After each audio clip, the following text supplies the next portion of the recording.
Tonight, we drift to a land where time lies still beneath golden sands, and the breath of ancient winds whispers across stone older than memory. On the edge of the desert, where the dawn once painted the world in sacred light, a kingdom awoke with a dream, not of conquest, but of eternity. Here, beneath the unblinking sky, humanity learned to build not just for life, but for forever. Before pyramids crowned the horizon, the Nile flowed like a living thread through a young civilization, carrying water, spirit, and promise. From its banks rose villages, temples, and voices calling to the gods, shaping a world rooted in balance, reverence, and the certainty that the divine walked close beside the living. And in this quiet certainty, a single question grew in the minds of rulers and priests. How does one build a monument worthy of eternity? This is the tale of the Great Pyramid of Giza, not as cold stone or distant marvel, but as a dream carved by human hands and guided by the stars. It is a story of a young kingdom learning the language of forever, of workers who shaped mountains one block at a time, and of a pharaoh whose vision stretched beyond the horizon, into the afterlife and the endless breath of the sun. Before we begin, tell me, what do you usually do to help yourself get sleepy? Share your answer below. I would love to read it. And if these calm journeys through ancient wonders bring peace to your nights, I invite you to subscribe, so we may continue exploring the quiet corners of history together. Long before stone touched sky, before chisel met limestone or desert knew the echo of hammers striking rock, the Nile breathed life into a plain of earth and promise. Each year, its waters rose like a slow heartbeat, spilling across the land and retreating again, leaving behind dark soil rich as night. From this rhythm, life emerged, steady, abundant, certain. Villages of reed and clay dotted the riverbanks, their homes shaped by hands that trusted the river's loyalty. Here, in this cradle of water and sand, a kingdom was waiting to be born. The earliest kings ruled not from marble halls, but from sanctuaries tied to the land itself. Their power did not yet rise in monuments, but shimmered in rituals at the river's edge, in offerings of grain and pottery, in prayers whispered beneath the first morning light. People looked to their rulers not as tyrants, but as stewards of balance, guardians who coaxed order out of chaos, who promised to keep the river flowing and the world steady against the unknown. In these ancient days, belief shaped everything. Gods walked beside mortals, hidden in the wind, in the flight of ibis across the reeds, in the sun that rose each dawn like a golden crown returning to the earth. Ra glided across the sky in his solar bark, and when night came, he sailed through the shadows beneath the world, fighting darkness so light could return. Life was not fragile here. It was cyclical, eternal, woven into story and river alike. The first kings of a united land stood upon this foundation. They wore crowns not yet gilded, but heavy with meaning. The white crown of Upper Egypt, tall as mountain stone, the red crown of Lower Egypt, curved like the river's path. When they brought the two lands together, a nation awoke beneath their guidance, a land of farmers, priests, craftspeople, and dreamers, bound not by borders but by water and sky. Temples rose from mud brick, humble yet sacred, and scribes pressed symbols into clay and polished wood, preserving memory before time could carry it away. Seasons passed in measured grace. Flood, sowing, harvest, each came like a verse in a hymn sung by the earth. As villages grew into towns, and towns gathered beneath the banners of kings, the world shifted. Stonecutters shaped limestone blocks with wooden mallets and copper chisels, hauling them to simple mastabas that guarded the dead. Burial chambers carved into bedrock held offerings for the journey beyond. Jars of oil and wine, baskets of grain, carved vessels, amulets shaped like sacred beetles pushing the sun across the sky.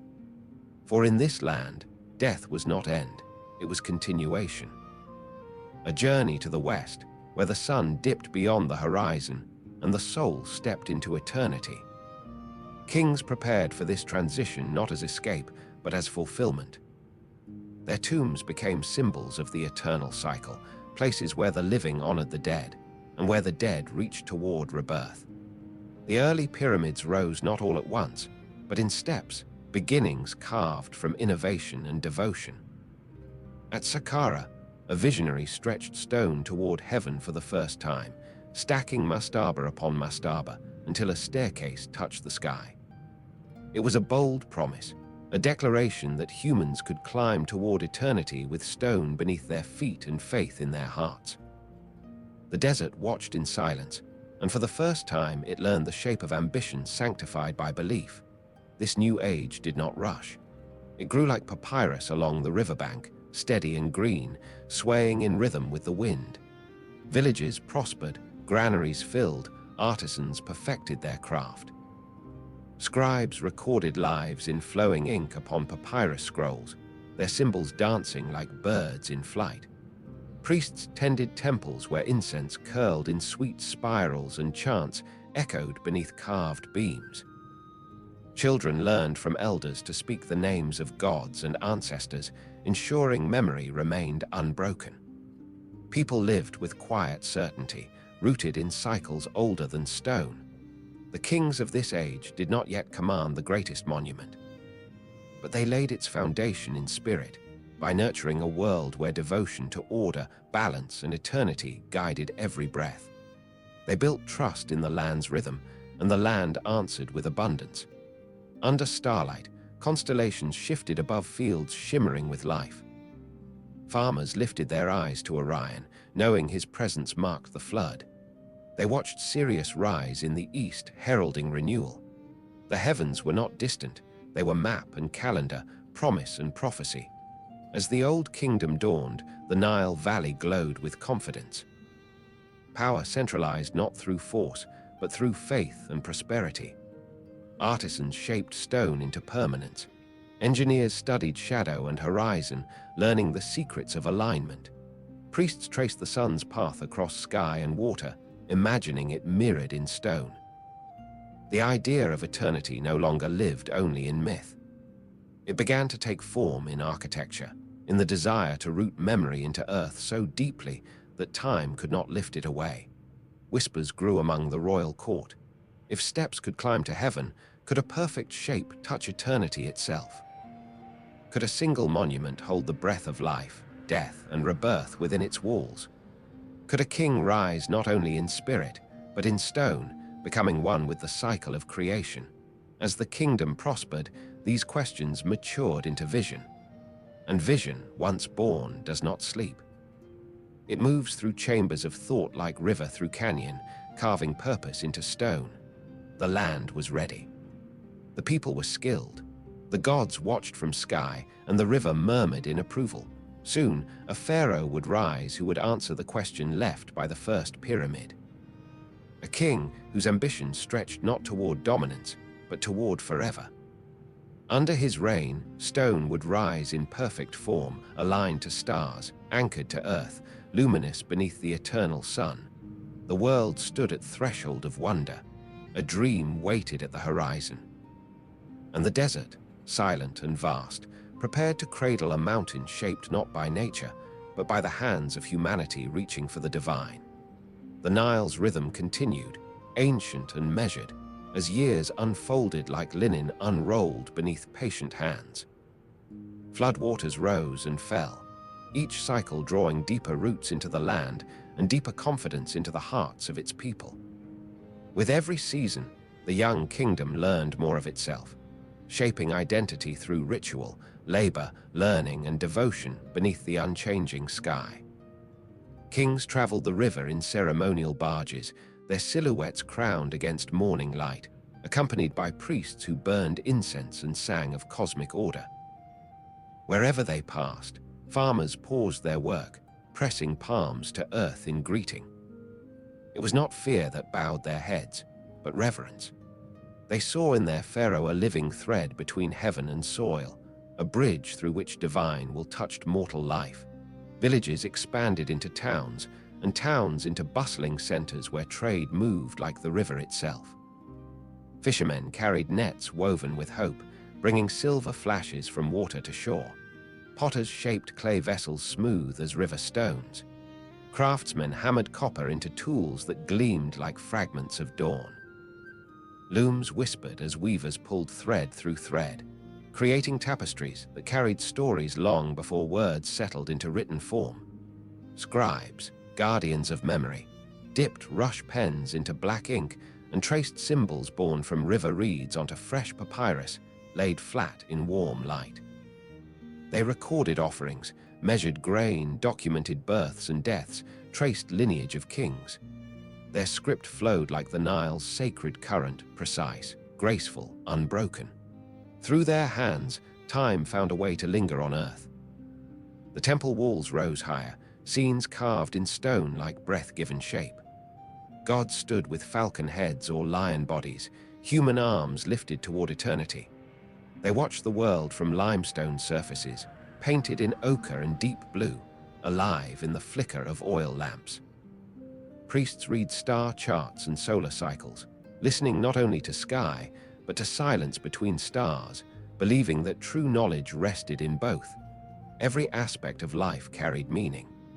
Bread baked in clay ovens was not sustenance alone, but offering. Water drawn from river was blessing, not simply resource. Each day mirrored creation itself, birth in dawn's first glow, life in midday's heat, rest in evening's hush.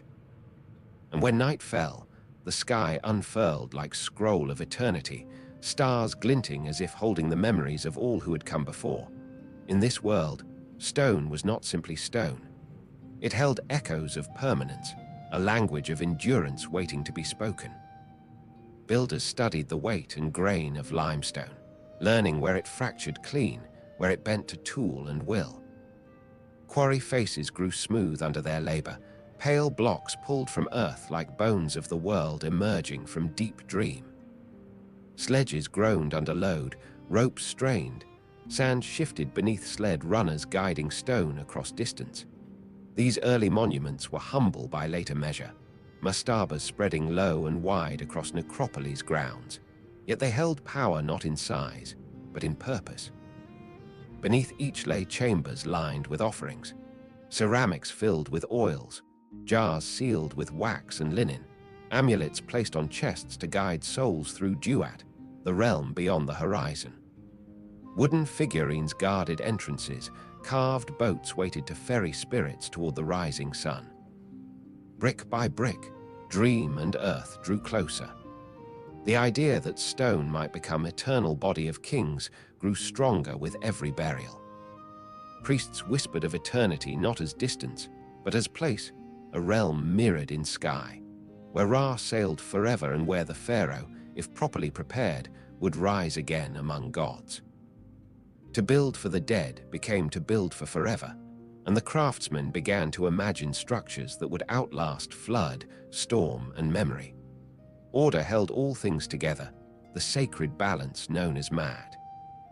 It lived in the alignment of temples, in the measured length of fields, in the justice spoken by viziers before listening crowds. It was breath of the kingdom, fragile yet firm, ensuring river did not betray land, heavens did not abandon earth, rulers did not forget duty. And it was this belief, this deep yearning for harmony, that prepared hearts and minds for the greatest endeavor the world had yet seen.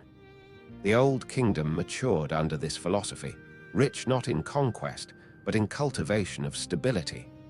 With peace came vision. With abundance came ambition shaped by reverence. The people did not fear challenge, they welcomed it, for they believed they labored not for king alone, but for cosmic order. Workers trained under masters, stone haulers learned the secrets of sand. Architects studied shadow and horizon to whisper to stone the language of stars. And from this soil of faith and skill, a singular will emerged, a desire to create monument not merely to a ruler's life, but to the cycle that governs earth and sky. To shape a tomb not like those before, but like the sun's own resting place, anchored to four corners of the earth, and rising with such precision that it seemed breathed into being by gods. Across sacred river bends and desert ridges, word drifted like smoke. The time had come for a structure unlike any before. a pyramid not stepped, but smooth, a shape pure enough to hold eternity, a stone mountain to stand forever against sand and sky. Laborers murmured to one another as they sharpened tools. Architects watched sun fall across horizon lines and traced its arc again and again in the dust. Priests offered incense to Ra, asking favor for a vision that dared to mirror creation itself. And the people waited, not in fear, but in quiet awe, sensing that history was no longer walking, but beginning to rise. For the land was ready, the people prepared, and the dream no longer whispered. It pulsed beneath the desert like heartbeat waiting to be revealed in stone. Soon a pharaoh would call these ambitions to action. Soon the world would see what it meant to reach toward forever. And the Nile flowed on, silent witness to a moment when humanity stood upon earth and thought not of soil, but of sky. When the time arrived for vision to take form, a new ruler ascended the throne, a man whose name would echo across eternity, not through conquest or blood, but through stone. In the dawn light of a rising dynasty, Khufu stepped into the lineage of kings, heir to a kingdom steady in its breath and serene in its purpose. His crown bore the weight not only of power, but of promise, a trust handed from earth to ruler, from gods to mortal hands charged with shaping destiny. Khufu was born into a world already touched by greatness. His father, Sneferu, had transformed the dreams of earlier kings into towering monuments, each pyramid a step closer to perfection. Where others experimented, Sneferu mastered. Where ambition flickered, he made it steady flame. Under his reign, stone learned obedience to geometry, labor learned precision, and earth learned the shape of eternity's first breath. Khufu watched these achievements rise like mirages solidifying into form, and in them he saw possibility not yet reached. His childhood was steeped in ceremony and learning, guided by priests who taught him that a pharaoh was not merely ruler, but living thread between heaven and earth. They showed him how to read the stars, how to listen to the river's murmur for omens, how to walk temple halls with reverence measured in each footstep. He learned the names of gods, the duties of ancestors, the hymns sung at festivals when incense curled like smoke from sacred flame. The weight of divine order rested gently on his young shoulders, not as burden, but as calling. As he grew, Khufu did not inherit a struggling kingdom, he inherited a flourishing one. The Nile's floods had been generous, the fields rich, the granaries heavy with grain. Villages thrived in the shadow of temples and in the hush of open fields where ibis waded and papyrus rustled in breeze. Artisans worked in sunlight, shaping copper and stone with confidence born from centuries of mastery. Scribes filled scrolls with history and prayer. Priests lifted their voices to the sky, certain that the gods listened. In such a world, ambition did not rise from hunger, it rose from possibility. Yet Khufu dreamed differently. He did not seek merely to honor tradition, he sought to define it. Where other kings looked to the past for guidance, he looked to the horizon for transformation. The works of his father stood tall, monuments already envied by every corner of the known world. But Khufu believed that human devotion could climb even higher, that stone could rise not just as testament to rule, but as vessel of eternity itself. To him, the pyramid was not tomb, it was doorway. A passage between breath and forever, between the warmth of sunlit fields and the eternal light of the heavens. Through it, a king did not simply leave mortal realm, he ascended into divine cycle, becoming star among stars, guiding Nile's flood and sunrise from realm beyond sight. For such a journey, structure must be flawless, geometry pure, orientation perfect. No imperfection could touch a vessel meant to carry soul to eternity. Khufu walked the desert plateau, the wind curling around his robes like prophecy. Before him, the Giza plateau stretched in quiet majesty, a place where desert met horizon in unbroken silence. Beneath his feet lay bedrock's strong and ancient foundation capable of bearing weight beyond comprehension.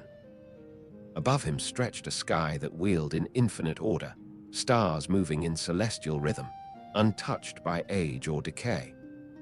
Between earth and sky, he felt possibility awaken. He saw how the sun crowned the land each morning, its rays extending like golden fingers across sands where time lay coiled.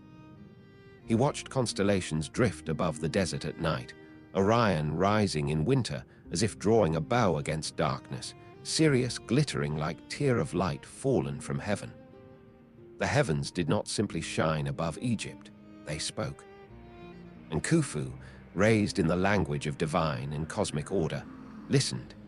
In temple chambers lit by oil lamps, priests traced the movements of stars on polished stone, aligning heaven's map with earth's sacred ground. They whispered of creation, of Zep Tepi, the first time, when gods shaped order from chaos and set world into motion. They told Khufu that every pharaoh sought to mirror that moment through acts of creation, anchoring eternity in the mortal realm. And as he listened, Khufu's vision sharpened like blade honed by devout hand. He would not merely honor his father's work, he would transcend it. He would command not a pyramid, but the pyramid structure so perfect it would seem born not of labor, but of cosmic decree. A monument that held not steps, but smooth faces rising toward sky in unbroken ascent, as if mountains themselves had learned geometry and bowed to divine measure. It would stand aligned to cardinal points as precisely as stars align to horizon, a mirror of celestial order carved in living stone. Khufu did not envision spectacle, he envisioned eternity. For what greater devotion could a king offer the gods than to build a mountain with human hands, rooted in earth yet longing toward heavens? His architects understood. His priests nodded in solemn recognition. His vision spread through the royal court like dawn spreading across eastern sky. Not sudden, not loud, but inevitable. Plans began in silence. Scribes unrolled scrolls covered in calculations. Surveyors traced horizon lines with tools of wood and rope. Stonecutters prepared chisels, sharpening copper edges against pounding blocks. Laborers whispered in worker villages, feeling anticipation coil in their chest like sacred fire. The Nile watched from distance, its waters steady, as though waiting to carry stone and men into a new era. Khufu stood upon the plateau, sand shifting softly beneath his sandals, wind carrying faint scent of river reeds from far below. He closed his eyes and saw not desert, but destiny, a shape rising from earth like sun rising from horizon, flawless in angle, pure in purpose. His heart beat steady, in rhythm with land, river, sky. He knew the world would change here. He knew time itself would pause in deference. For a dream had awakened in the desert, a dream not of conquest or wealth, but of eternity carved from stone by mortal hands seeking immortality through devotion. And Khufu, pharaoh of a golden age, had chosen to answer that dream. Soon the desert would fill with labor and song, with the hum of chisel on stone, with footsteps of thousands moving with purpose. Soon the greatest pyramid the world would ever know would begin its ascent. But for now, vision rested like dawn on horizon, quiet and everlasting, waiting for first light to touch it into life. The desert accepted Khufu's dream quietly, as deserts do. No thunder announced the beginning, no cry broke the stillness. The wind simply carried away the first grains of sand where markers were placed, and the earth waited beneath the sun as men began to trace the foundation of eternity.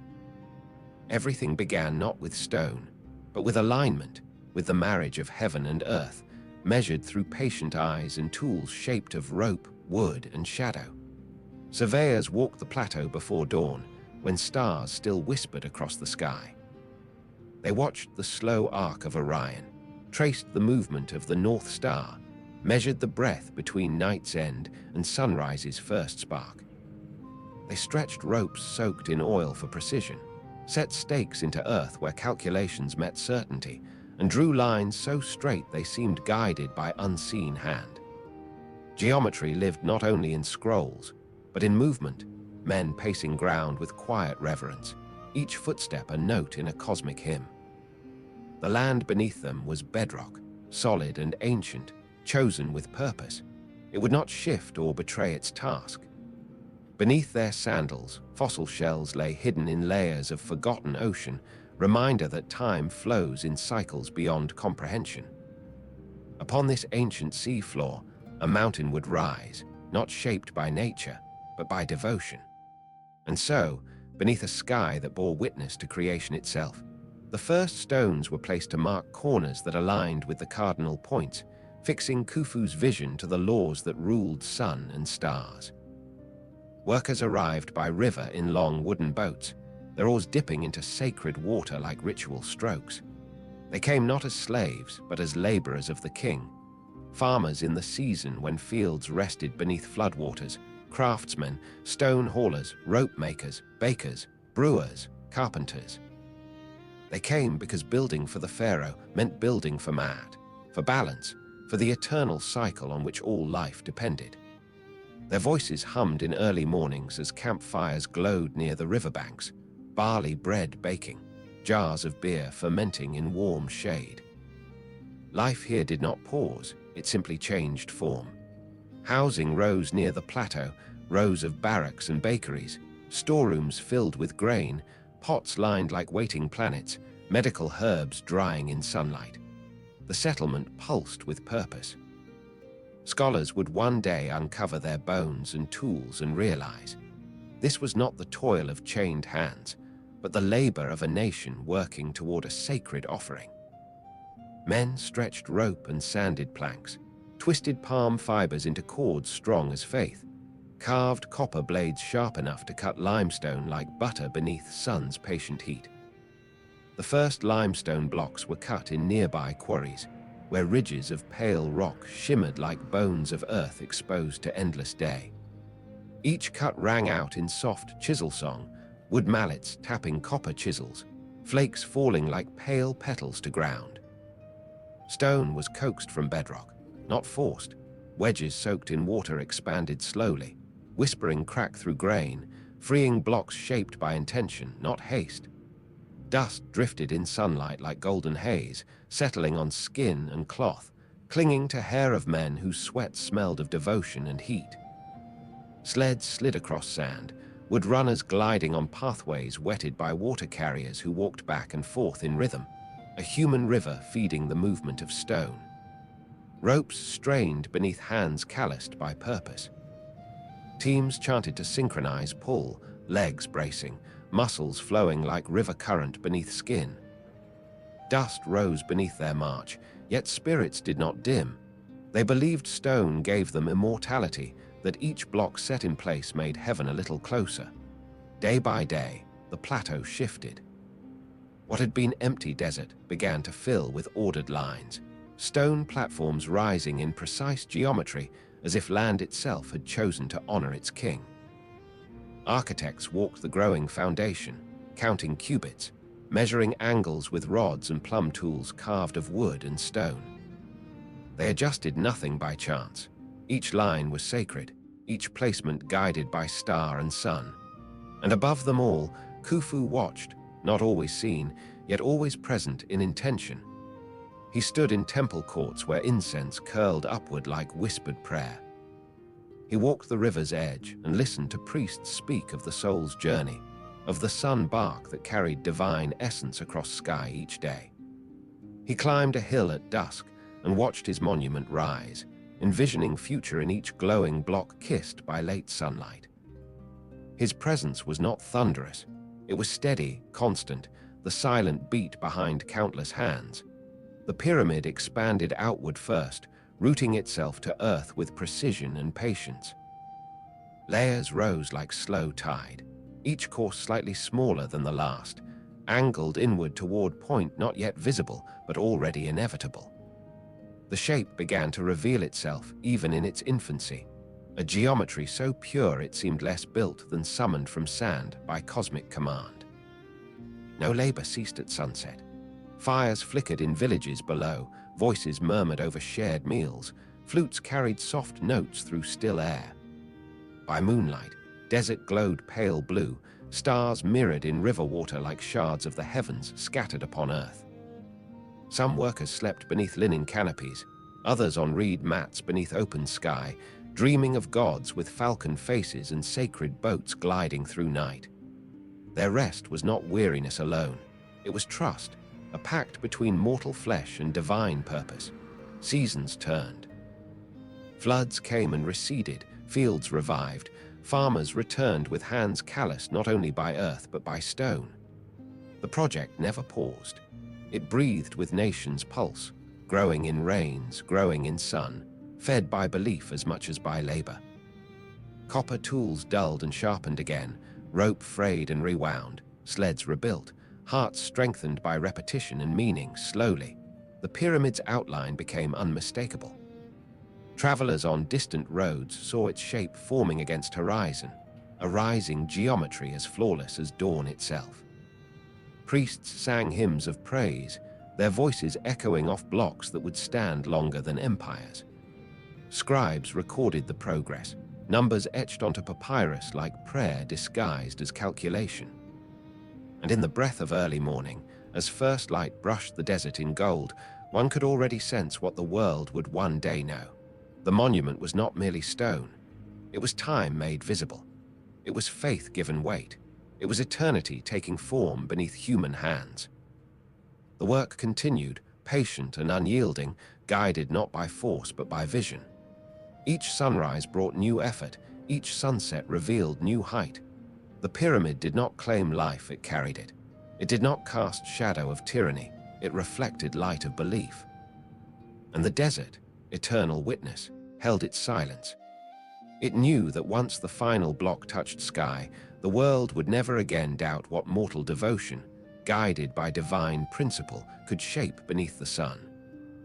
Before a single block touched the earth, before tens of thousands of footsteps pressed pathways into the desert, the Great Pyramid was born in thought, in silence, in geometry whispered beneath temple lamps. For to build something eternal, one must first understand eternity, and to shape a mountain that touches the sky, one must begin not with stone, but with stars. Priests and architects walked the plateau in darkness, when the sky was a river of light flowing overhead. They did not look down at the sand, but up into the deep expanse where constellations moved like divine script. Their eyes followed the slow turning of the northern heavens, marking the point around which all stars seemed to spin. Long before compasses, before metal evolved into needle and dial, they knew how to find true north, not by guess, but by watching the sky breathe and rotate through seasons. A simple instrument guided them, the merkit, a plumb line suspended from wood. With this slender thread, they aligned heaven and earth. They stood in the hush before dawn, when wind barely stirred and stars still whispered, and raised their hands to measure. One star set, another rose, and in the quiet between those motions, the line of the world revealed itself. A crossbar set in the earth, a cord stretched tight, a beam aligned to the heavens. From such humble pieces, a perfect cardinal orientation emerged. To the ancient builders, this was not mathematics alone, it was devotion. To align a pyramid to the north was to align a king to the eternal cycle, to the axis around which the sky turned, to the place where spirits traveled into the afterlife. Precision was not engineering, it was prayer. Once north was fixed, the land was divided into perfect right angles, a grid etched into sand with ropes stained with red ochre. Survey teams stretched linen cords across the plateau, pulling taut between pegs hammered into ground as priests chanted hymns to Thoth, Lord of wisdom and measurement. Each rope held knots at sacred intervals. The royal cubit, measured in palm and digit, standardized across a kingdom that believed order in all things served divine will. In this quiet ritual of rope and shadow, the first dimensions of the pyramid emerged, a square so exact that even the breath of wind felt unworthy to cross its lines. 4 corners chosen not by whim, but by cosmic law. Each side angled gently inward, as if the pyramid was already leaning toward the heavens that awaited it. The plateau itself was carved with equal reverence. Bedrock was leveled through patience rather than force. High points were shaved smooth as polished bone. Low points filled with limestone chips tamped until earth felt as one piece beneath the soles of surveyors' sandals. Men knelt with wooden levels filled with water, checking horizon against liquids still breathe, trusting nature's calm surface more than any tool of bronze or stone. Where the desert dipped slightly, floors were raised. Where it rose in stubborn ridges, tools coaxed it down, flake by flake. No ridge, no slope, no imperfection remained. When the foundation finished, it seemed as though the plateau itself had invited the pyramid to rest upon it. Measurements repeated again and again, not because leaders doubted, but because they honored precision as sacred. To err was to disrupt cosmic order. To be exact was to mirror the divine. In this world, geometry was not abstraction, it was sacred language, a way to speak with the gods through shape and measure. When foundation edges were set, priests placed offerings at each corner. Small bowls filled with oil, grains of barley, carved beads, sprigs of desert plants gathered before dawn. These gifts blessed the land, linking project not only to earth and sky, but to the breath of life itself. Workers bowed heads, not from fear, but from reverence, an acknowledgement that they stood at the threshold of something greater than any one life. Architects then traced the pyramid's incline, an angle chosen with care, rising steep yet stable, like slope of sunlight climbing horizon. The number was no accident. It echoed proportions seen in nature: growth of lotus, curve of riverbank, path of rays spreading from morning sun. Every fraction carried meaning. Every degree held purpose. And at the heart of the foundation, even before exterior blocks were placed, another construction began. A space hidden from sight, where the pharaoh's eternal chambers would lie. Deep beneath future layers, masons smoothed bedrock into sanctified floor, leaving nothing to chance, for tomb and journey through afterlife required purity.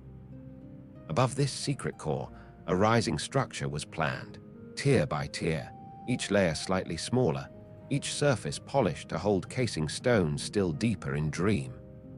The shape would not be crude or stepped. It would emerge smooth, like single beam of sunlight frozen in stone. To achieve this, ramps would rise, scaffolds lift, wooden sleds drag, and stone align in perfect clarity with shadow and beam. The architects walked this invisible mountain every morning before work began, tracing future layers in air with their hands, imagining light striking stone face at sunrise, casting golden path toward east. They imagined night sky resting on peak, Orion leaning over crown of limestone, Sirius shimmering above royal chamber. They believed pyramid would not simply hold body. It would guide soul, focus energy, turn stone into pathway where sun and pharaoh walked together. No detail was insignificant. Every corner, every slope, every level meant something. Every measurement whispered devotion. The pyramid was not a tomb. It was horizon, it was sunrise, it was resurrection, it was eternity made tangible. As plans settled, the desert entered a quiet vigil. Tools waited like sleeping soldiers. Sledges rested in rows. Ropes coiled like sacred serpents at rest. Stone blocks lay in quarries like bones waiting to form new body. And above it all, stars drifted through night, constant, ancient, patient, reflecting in the calm eyes of those preparing to build their mirror on earth. Then came the first command to lay stone. It rang through worker village like dawn's first bird call.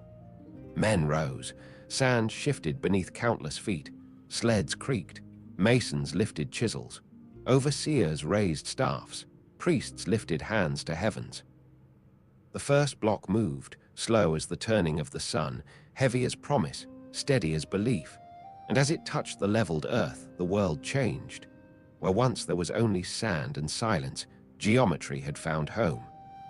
A dream that began among stars had taken first breath in dust. Mortals had placed their hand upon the eternal, and the eternal had not turned away. Thus, the foundation of Khufu's great vision stood not merely beneath stone. but beneath sky, beneath law of balance, beneath breath of time itself. What rose from this point forward was not simply structure, but destiny. The pyramid had begun.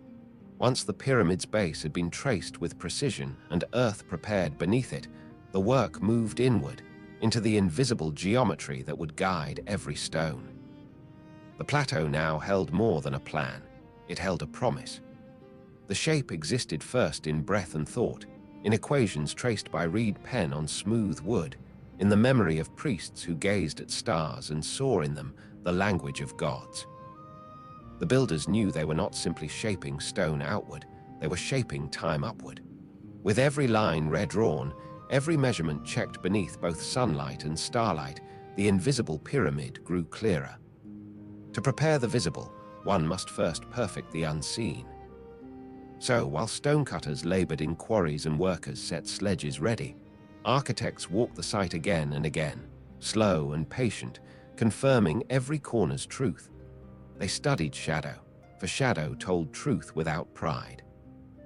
In morning hours, when light first touched earth and shadows stretched long and thin across sand, they checked that each line held stillness, that angles did not waver, that no imbalance whispered through geometry. When shadow lay wrong, stone would suffer. But shadow lay true, as though the gods themselves had blessed the measure. Beneath surface, preparations deepened. Tunnels carved into bedrock before the first layer of limestone was placed awaited the body of the king yet to come. These passages were narrow, precise, cool in the eternal dusk where light barely touched stone. They sloped with purpose, not design alone, angled toward north where stars never set, toward the eternal lights that guided souls across night. These passages were dream corridors, carved for ascent long before physical ascent began. Above them, workers shaped the foundation course, immense blocks laid so perfectly flat that centuries would pass before wind and time could find a place to rest between them. Copper chisels flashed under sun, their edges sharpened daily against stone. Mallets beat slow rhythm, steady as heartbeat of the land. Dust rose, settled, rose again, carried by breeze back across the desert like fine golden breath. It was said that in those early days of building, when only a single layer of the pyramid stood above earth, one could already feel the change in air on the plateau, as though the world sensed a living structure being born, its spirit climbing upward before its body took shape. Even wind moved differently there, curving around the platform as if learning the future shape it would one day climb. The leveling of each course became its own ritual. Water channels were dug, filled to brim, checked for stillness. Where ripples disturbed surface, sand was smoothed until water lay calm again. Only then could stone rise, for water speaks with honesty, a level plain in silence, a perfect horizon in miniature. Layer by layer, Earth's curve and heaven's geometry met in limestone.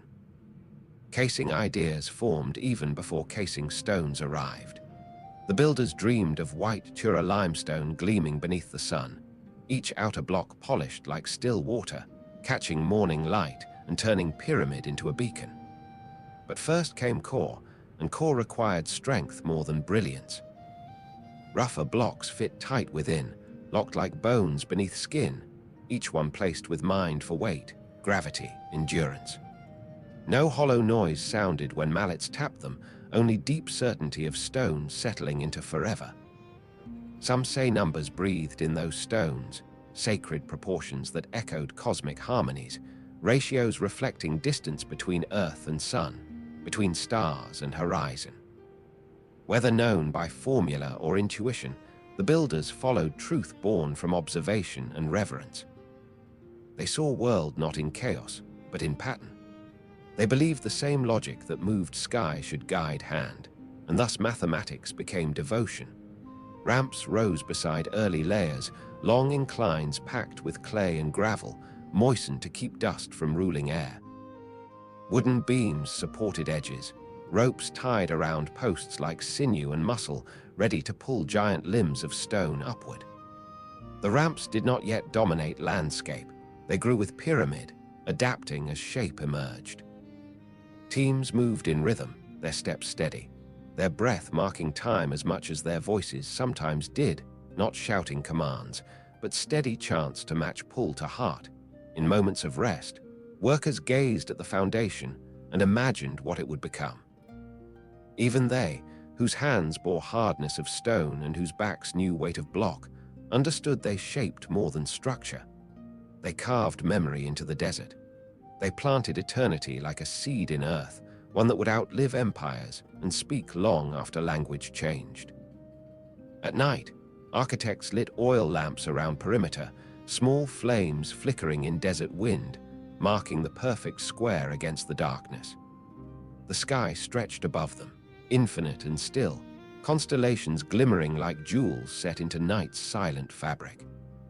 They watched, calculating angles in their minds, using star paths to confirm their work. It was said one could stand at each corner then and feel that earth and heaven met at point so precise, the world seemed to hold its breath.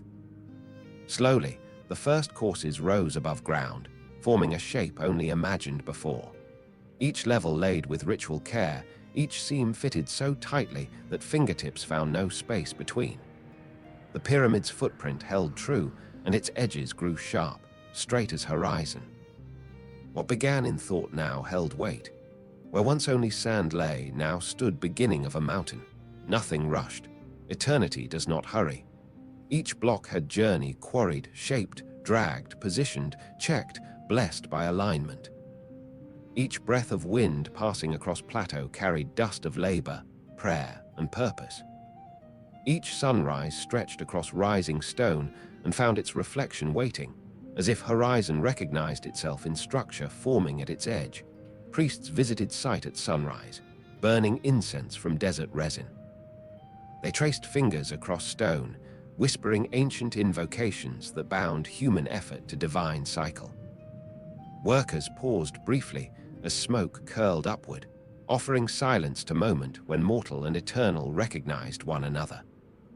Then chisel resumed, rope strained, and work continued, as constant as river beyond sight.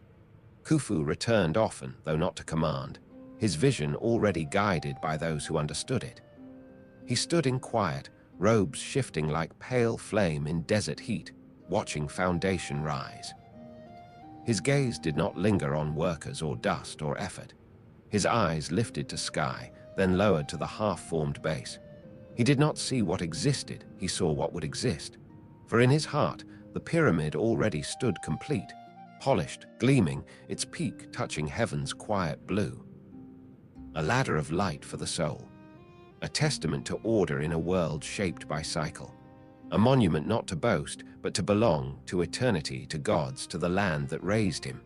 Below his feet, the plateau hummed with purpose. Above his head, constellations moved with patience. Between them, stone rose, guided by mind, held by hand, blessed by sky. And though the pyramid was still young, not even a fraction of its height reached, already the desert knew something permanent had touched its sands. Already the wind carried whispers of forever. Already the sky recognized shape forming beneath it, as though star and stone entered ancient pact. Soon, ramps would climb higher, teams would pull harder, blocks would rise in steady ascent. One day, white casing would shine like dawn itself. But in this moment, when only first courses stood, the essence of the pyramid was already alive. A dream had taken form. A king's vision had rooted in earth. Eternity had begun its climb.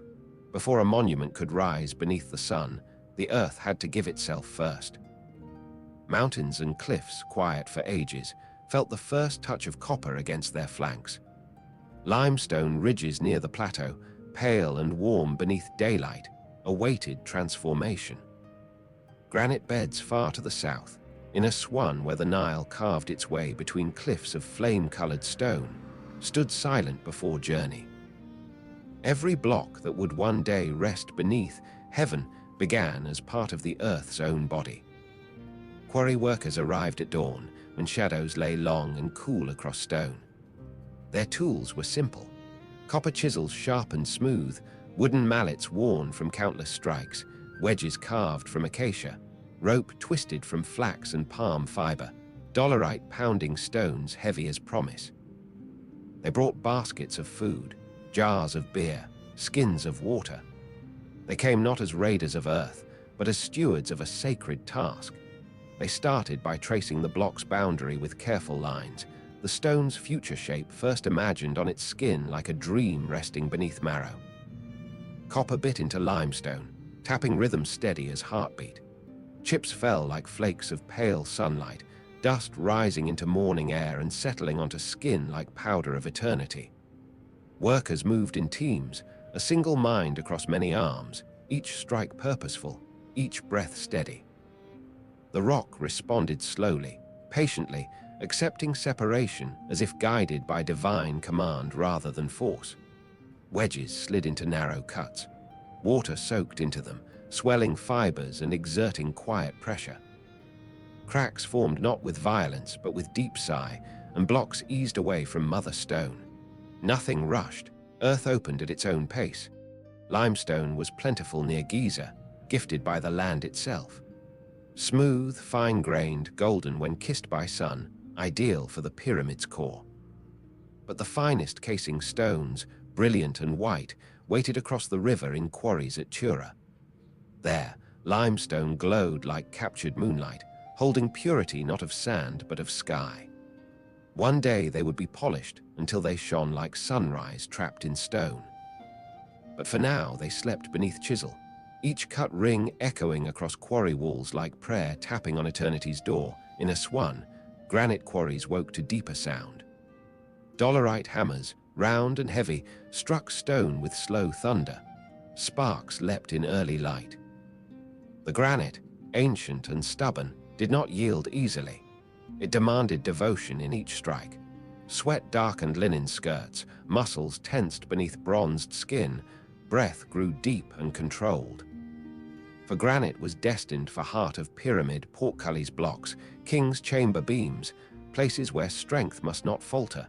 Even in stone, the Egyptians saw spirit. Limestone was flesh of earth. Granite was bone. Sandstone between river and desert was skin of middle world. Each had role, none wasted. They did not quarry blindly, they chose with reverence, reading stone's grain like priests read stars, seeking purity of layer untouched by flaw. Transporting blocks was another ritual. Sledges stood ready beside cut quarries, wooden frames smoothed by time, runners curved like river reeds. Sand paths were wetted before sled moved. Water spilled ahead with each pull, making sand firm and slick as clay. Men leaned forward, ropes braced against shoulders, feet digging shallow prints. Their breath synchronized, torsos swaying like reeds in Nile breeze. The blocks slid forward, slow but steady, gliding on sand made humble by water. Each journey was measured not in speed, but in endurance, in faithful repetition, in greatest tasks, oxen joined. Their steps heavy and assured, horns shining in sunlight, they moved beside men, sharing weight like equal servants of higher purpose. Wheels would come in later ages, but here simplicity ruled. Ropes held strength, sandals gripped earth, and the desert bore witness. The Nile served as sacred highway. Barges rested in shallow docks, hulls wide, decks flat as temple floors. Workers loaded stone by sliding it down earthen ramps, timber runners absorbing strain. When river rose and breezes moved northward, sails unfurled, carrying weight of mountains toward Giza with grace no road could match. When river lowered and current reversed, oars dipped like beating wings, pushing boat upriver in measured rhythm. The journey was not mere transport, it was offering. Each block floated like body on sacred waters, part of earth returning to place where it would ascend sky. Priests sometimes stood on shore and offered incense, not to bless stone but to bless purpose. The river reflected their devotion, shimmering beneath sun, carrying stone like cradle of time. Worker villages along quarries thrived as living, breathing extensions of project. Homes built from mud brick stood in organized rows. Bread ovens glowed each morning, baking loaves to feed hundreds. Jars of barley beer bubbled and foamed, a nourishment as daily as breath. Physicians mixed herbs to soothe aching limbs, ointments scented with cedar and myrrh eased weary shoulders. Children brought water, mothers wove linen cloth for workers, elders sharpened chisels with slow, knowing hands. Labor here was not exile, it was belonging. Men sang as they worked, steady chants rising with dust. They ate together, rested together, slept beneath same sky. Their names would fade from history, yet their devotion would remain in every stone placed. They carved eternity knowing they themselves would not stand long upon earth, but their labor would. Seasons turned as blocks moved one by one from quarry to river, from river to desert plateau. The sun watched, unblinking, patient. At dusk, the west glowed red, as though reflecting journey from life into afterlife. Stars emerged one by one, guiding souls and surveyors alike. Orion climbed nightly, echoing journey the pharaoh would one day take through the sky.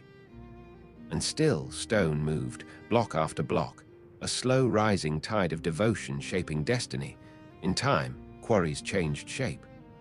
Walls lowered, scars formed where stone once slept. But even these marks felt holy, like fingerprints of gods pressing earth. Generations later, travelers would see smooth pits and wonder how such vast stone had moved. They would not hear chisel rhythm or sled grind or chant of workers.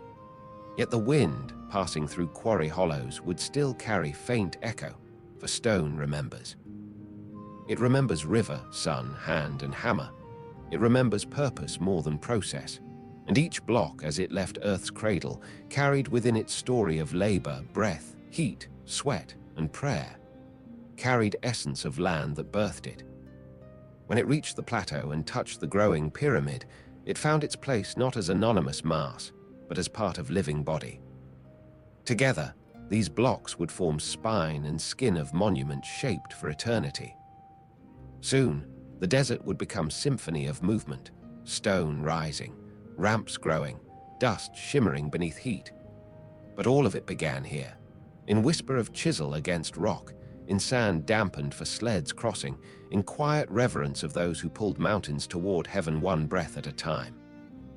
The river, faithful as the seasons, carried stone to the place where dream became form.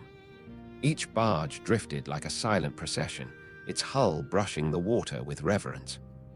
Workers guided ropes, loosening them with practiced ease as crews onshore prepared to unload. The pyramid plateau waited above, plateau rising like a silent altar overlooking the world, and slowly the river laid its offerings before it. Unloading stone was a ritual as deliberate as quarrying. Earthen ramps sloped from riverbank to higher ground, compacted by countless footsteps and smoothed with wet clay. Logs rested beneath sled runners, rolled forward with each heave, lifted and reset in endless rhythm. The stone glided upward like ancient tide returning to shore. When sand loosened under strain, workers carried baskets to patch the way, tamping soil underfoot until path firmed again. Every adjustment mattered, every motion served purpose beyond itself.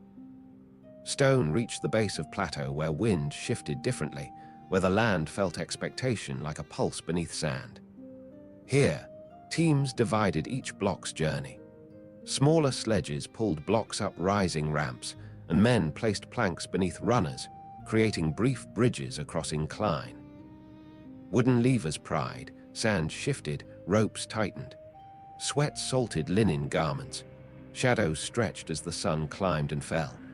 And block by block, stone entered the realm where it would rest for thousands of years.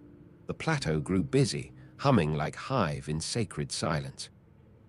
Camps spread across its edges, not chaotic dwellings, but orderly rows, reflecting the same harmony guiding the pyramid's lines. Bakers kneaded dough before dawn, filling ovens with bread shaped like round loaves and long rolls flecked with grain. Brewing vats bubbled quietly, releasing scent of fermenting barley into morning air. Fishermen brought catches from river, herders drove goats from nearby pastures. Life sustained labor, and labor-sustained dream. Workers woke early, long before sun-pierced horizon. They stretched limbs sore from day before, washed faces in jars of cool water drawn from river, tied linen skirts at hips, wrapped cloth around foreheads to ward off dust and heat. Breakfast was simple: bread dipped in oil, beer thick and nourishing, dates sweet as morning sunshine. Strength did not come from feast, but from routine, from shared purpose that made each mouthful feel sacred. Then they climbed toward rising monument, tools slung across shoulders, muscles warmed in quiet air. As they approached, the pyramid base seemed to glow in first light, its limestone blocks catching dawn like pale embers. Levels rose slowly, each layer narrowing, each edge aligned so straight that one might believe it carved by horizon itself. The pyramid was still young, yet already it shaped wind around it, taught sunlight how to fall, commanded space and silence. Stones did not simply stack. They fitted, locked, breathed into place. Master masons guided hands, tapping each block with wooden mallets to settle it into exact line. Thin layers of gypsum mortar filled the smallest gaps, binding rock as flesh binds bone. No voice shouted command. Rhythm guided them. Crews moved like joined limbs, breathing together, lifting together, placing stone as if guided by invisible metronomes set by gods. Ramps rose with pyramid. At first, wide and gentle, then lengthening, curving, branching as height increased. Some pressed directly against pyramid sides, others spiraled outward, hugging structure like serpent of earth and timber. Workers walked dusty paths carrying baskets of debris from trimming stones, dumping that waste into low desert depressions, knowing one day wind and sand would reclaim it. Nothing wasted, nothing uncontrolled. Tools wore down and were replaced. Copper chisels dulled quickly against limestone's stubborn grain, and sharpeners sat beside work areas, rubbing edges against flat stones, dipping tools in oil, reshaping tips with rhythmic patience. Dolerite pounders chipped and broke. New stones were tied to handles. Rope frayed, fresh cord braided by hands that understood tension as language. Every tool bore the imprint of its maker, but none bore pride louder than task. Tools existed for purpose, not glory. Supervisors marked progress on boards, not to punish or boast, but to maintain harmony of work. Teams rotated tasks, hauling, shaping, lifting, so strain did not claim too many bodies at once. Injuries happened. Strained shoulders, blistered palms, aching backs. Physicians applied salves, wrapped limbs in linen soaked with herbs, massaged muscles tender from days beneath heat. Workers returned not because forced, but because pride lived in each breath spent building eternity. As height grew, wind cooled plateau. Shadows elongated on pyramid face as edges sharpened. From far distance, travelers saw shape rising like mountain forged by humans and gods together. They whispered prayers to it, believing it opened gateway between world and horizon. Some journeyed just to witness progress, standing at edge of plateau as the sun sank, watching shadows climb faces of stone like night claiming earth in slow procession. At midday, when heat pressed heavy and the desert shimmered, workers paused beneath shade canopies, woven reed mats stretched between wooden poles. They drank water drawn from wells dug near site, ate bread and onions and figs, sat quietly or chanted soft hymns to gods of labor. Rest was not weakness, it was reverence, acknowledgement that pyramid belonged to time, not haste. When shadows shortened and breeze returned, tools lifted again, steady as tide. Stone rose tier by tier. The base grew distant from surface. Workers climbed ramps like pilgrims ascending sacred path. Below, dust settled in golden clouds. Above, sky lay endless, wide as eternity they shaped. Sometimes, hawks circled overhead, wings stretched silent, their shadows sliding across stone like blessings cast by sky. As work climbed, block faces smoothed by chisels and rubbing stones grew truer. Masons checked angles with plumb lines, ensuring faces leaned inward in gentle embrace toward apex, yet unseen. Each wedged block leaned into future, trusting weight above to hold it in place. Precision lived not in drawing, but in hand and eye and inherited knowledge passed through generations of builders. One day, during quiet pause, a mason lifted his gaze from stone and looked toward river winding like shimmering thread below. He saw barges, people, homes, temples. He saw life continuing even as they built monument to immortality. He returned to stone without speaking, but in his heart he knew this pyramid belonged to all of them. To river, to sky, to land, to children yet unborn, to ancestors who whispered through desert wind, and every worker knew it too. Each block held fragment of their breath, each layer carried echo of their footsteps. They did not leave names carved in hallways. They did not expect statues in temples. Their legacy stood with each rising course, becoming monument that would speak not of king alone, but of human devotion to eternity.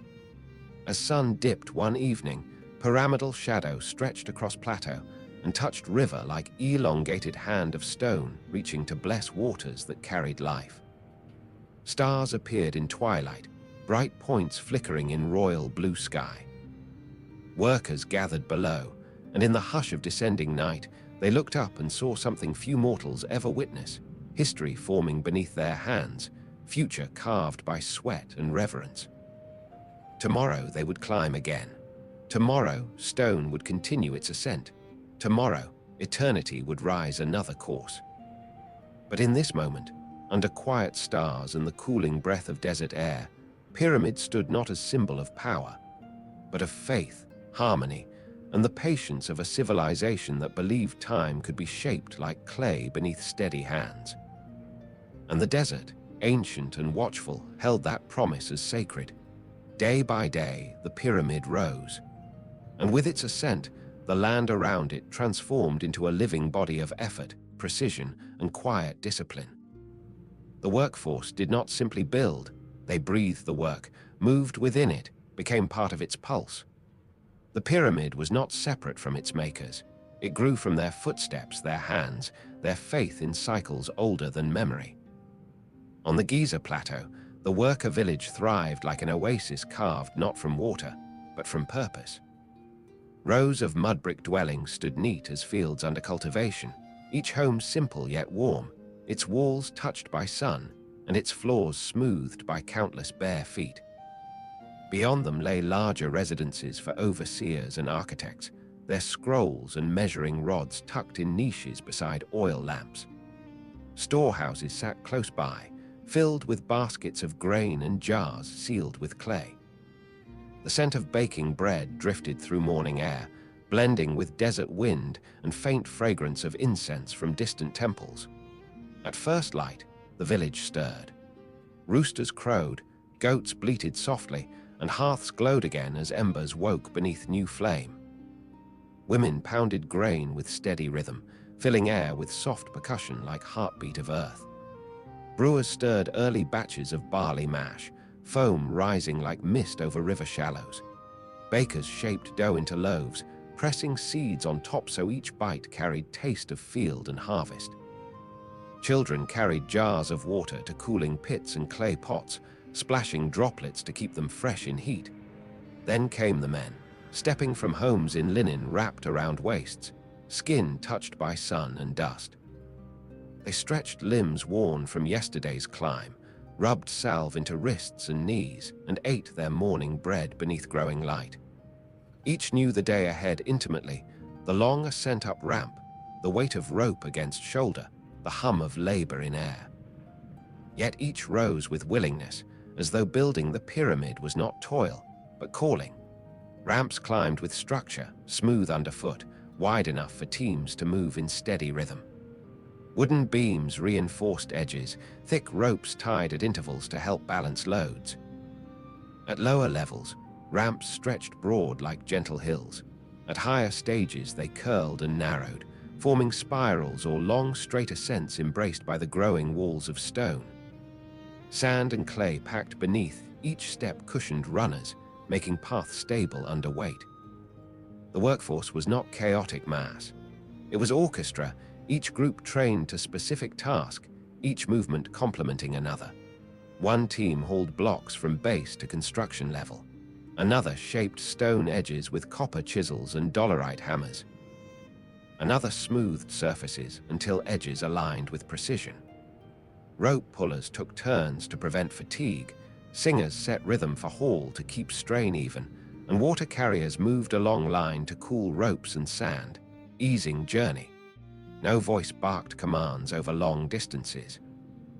The movement flowed like river, silent, cohesive, guided by gestures, chants, and timing known to every man.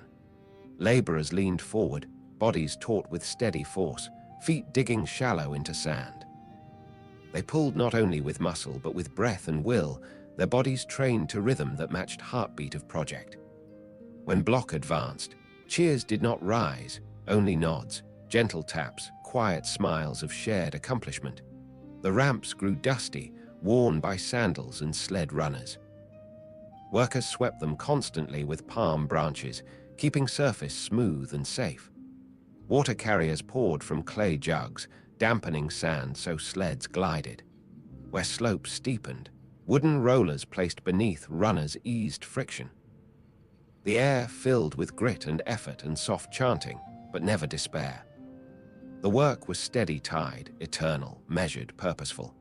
As blocks reached height, cranes of wood and rope, simple levers anchored by teams of men, eased them into position. The levers amplified human strength, and teams used counterweights to lift heavier stones. There were no gears, no wheels, no iron machines, only physics understood through observation and generations of practice. Intelligence guided strength. Ingenuity shaped stone as much as muscle. Close to stonecutter tents, sparks flew where dolerite hammered granite. Granite beams destined for King's Chamber required patience beyond ordinary. Hours, days, months passed as edges honed into perfect surfaces, each tap controlled, each strike measured. A single misjudged blow could crack stone and waste seasons of effort. Workers did not rush. Eternity welcomed patience. Inside worker settlements, care flourished as much as labor. Physicians tended wounds with honey and resin, easing cuts and infections. Bone setters adjusted joints and treated sprains. Scribes checked supply tallies, ensuring each team fed and equipped. Priests visited, offering blessings, placing amulets in hands and tying protective charms around wrists. Their prayers mingled with everyday noise, sacred woven into routine. During midday rest, shade shelters stretched across workyard edges. Men reclined in dust, drank cool water, shared bread soaked in oil, and told quiet stories of river floods and harvests. They did not discuss suffering. They spoke of families, seasons, and gods. Some traced hieroglyphs in dust, dreaming of learning the scribe's art. Children visiting fathers sat at their knees, eyes bright with wonder, mimicking stone-pulling motions with sticks and sand. Legacy began not only in stone, but in memory. Even evenings held purpose. Tools sharpened, ropes checked, wedges replaced. But there was also music, flutes carved from reed, frame drums beaten softly, voices lifting in chants older than pyramids themselves. Songs praised Ra's journey across sky, thanked Nile for life, honored hands that labored for eternity. Stars glimmered above, and workers lay under cool sky, their bodies tired yet hearts serene, knowing tomorrow's task would continue. Over time, workers came to recognize subtle changes in air. The pyramid-shaped wind taught sand new paths, cast long shadows across desert that stretched like stone arms at dawn. It grew not only in height, but in presence. Even unfinished, it changed horizon, a rising geometry that humankind rarely witnessed in its own lifetime. The plateau no longer bore emptiness. It held intention so powerful that it stirred reverence even in those who had built it with their own hands. At times, when night settled gently and moon climbed high, workers looked at pyramid's outline and felt quiet awe. Lanterns flickered like fireflies along ramps. The structure glowed pale beneath moonlight, its angles carving sky with softness and authority. Jackals howled in far desert, river whispered in darkness.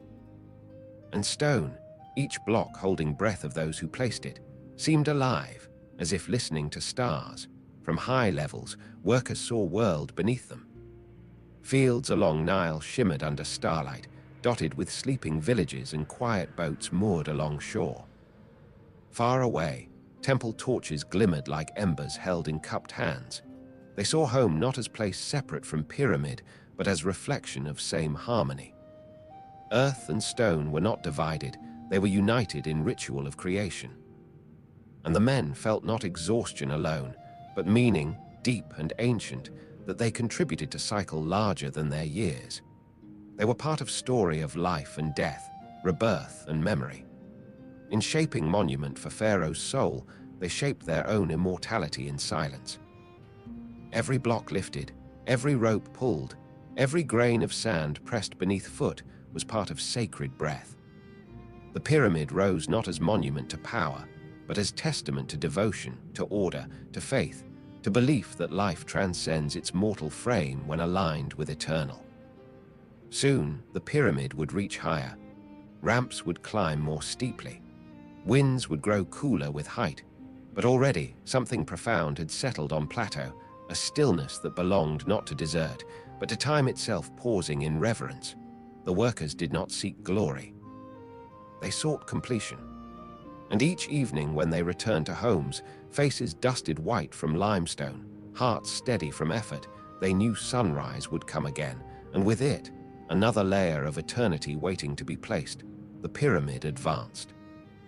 And with it, humanity stepped further into forever. As seasons turned, the pyramid climbed. Slowly at first, like a breath drawn in before dawn, then steadily, level by level, until it stood taller than any structure humanity had ever raised.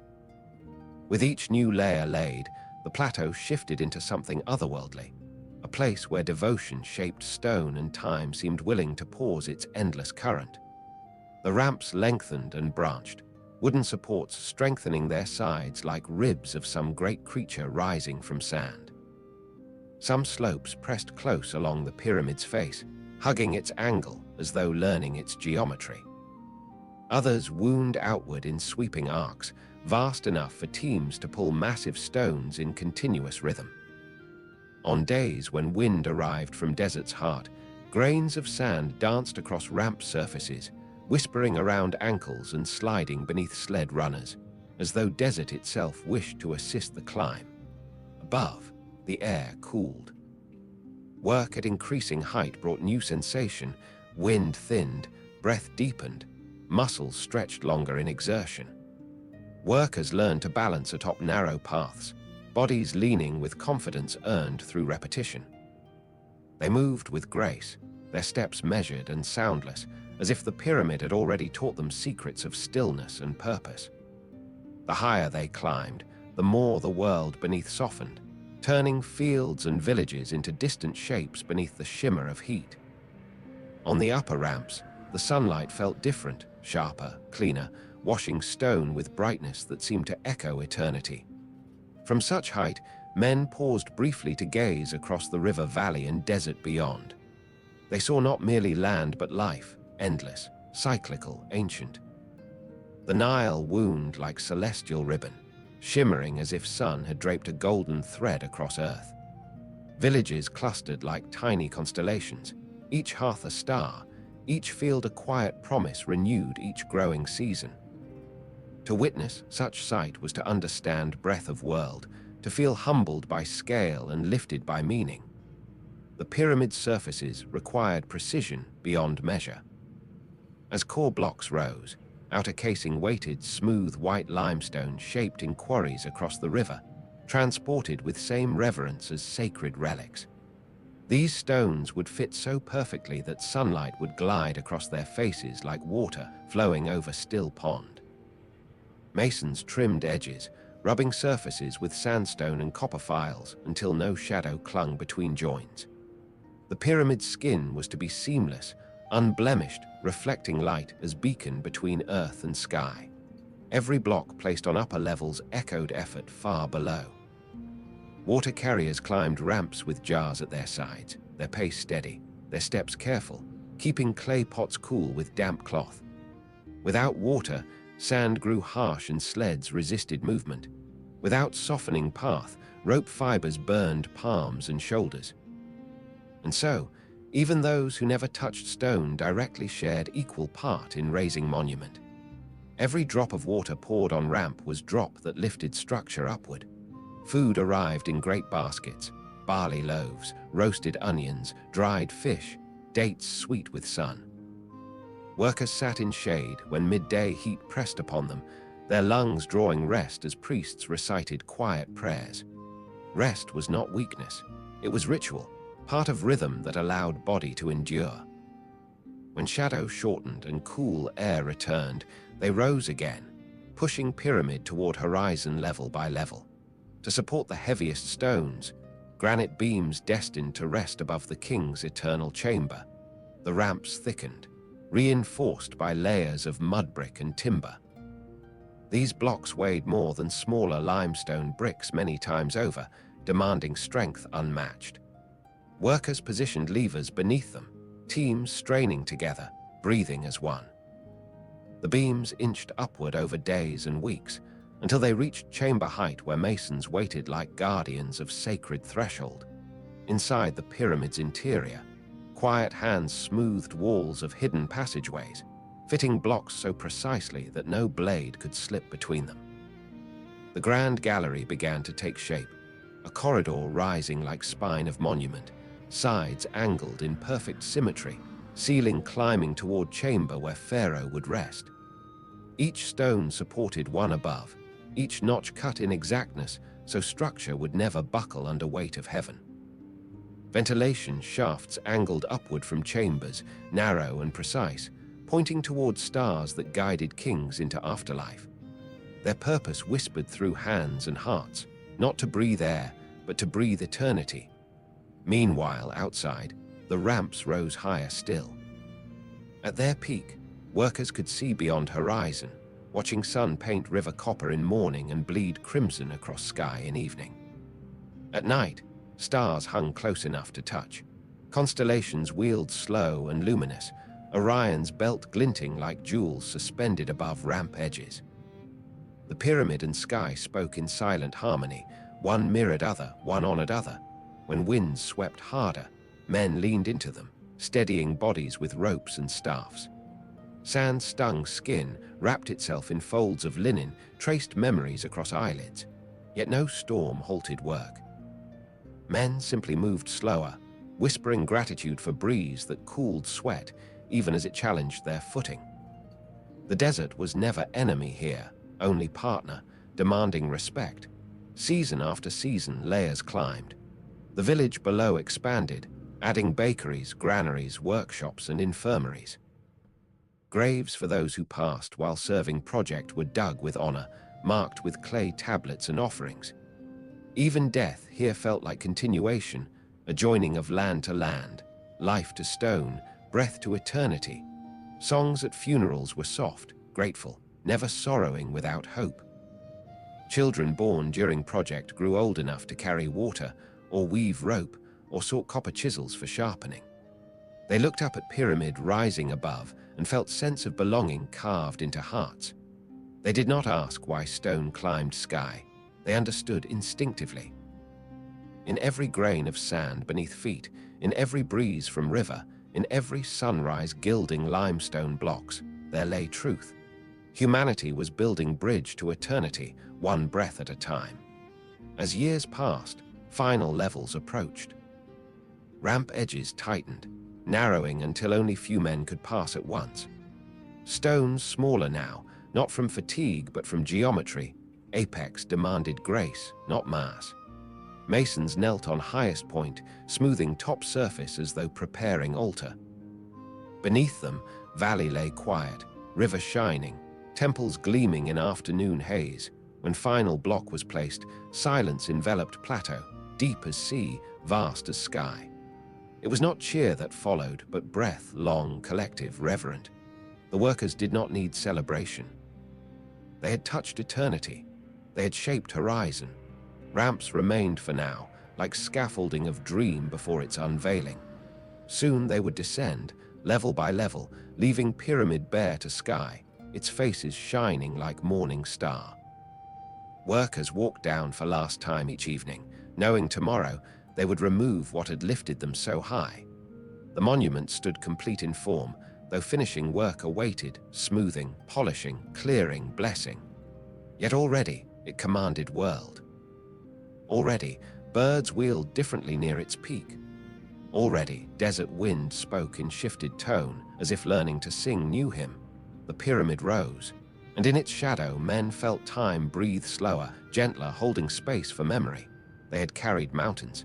They had shaped forever.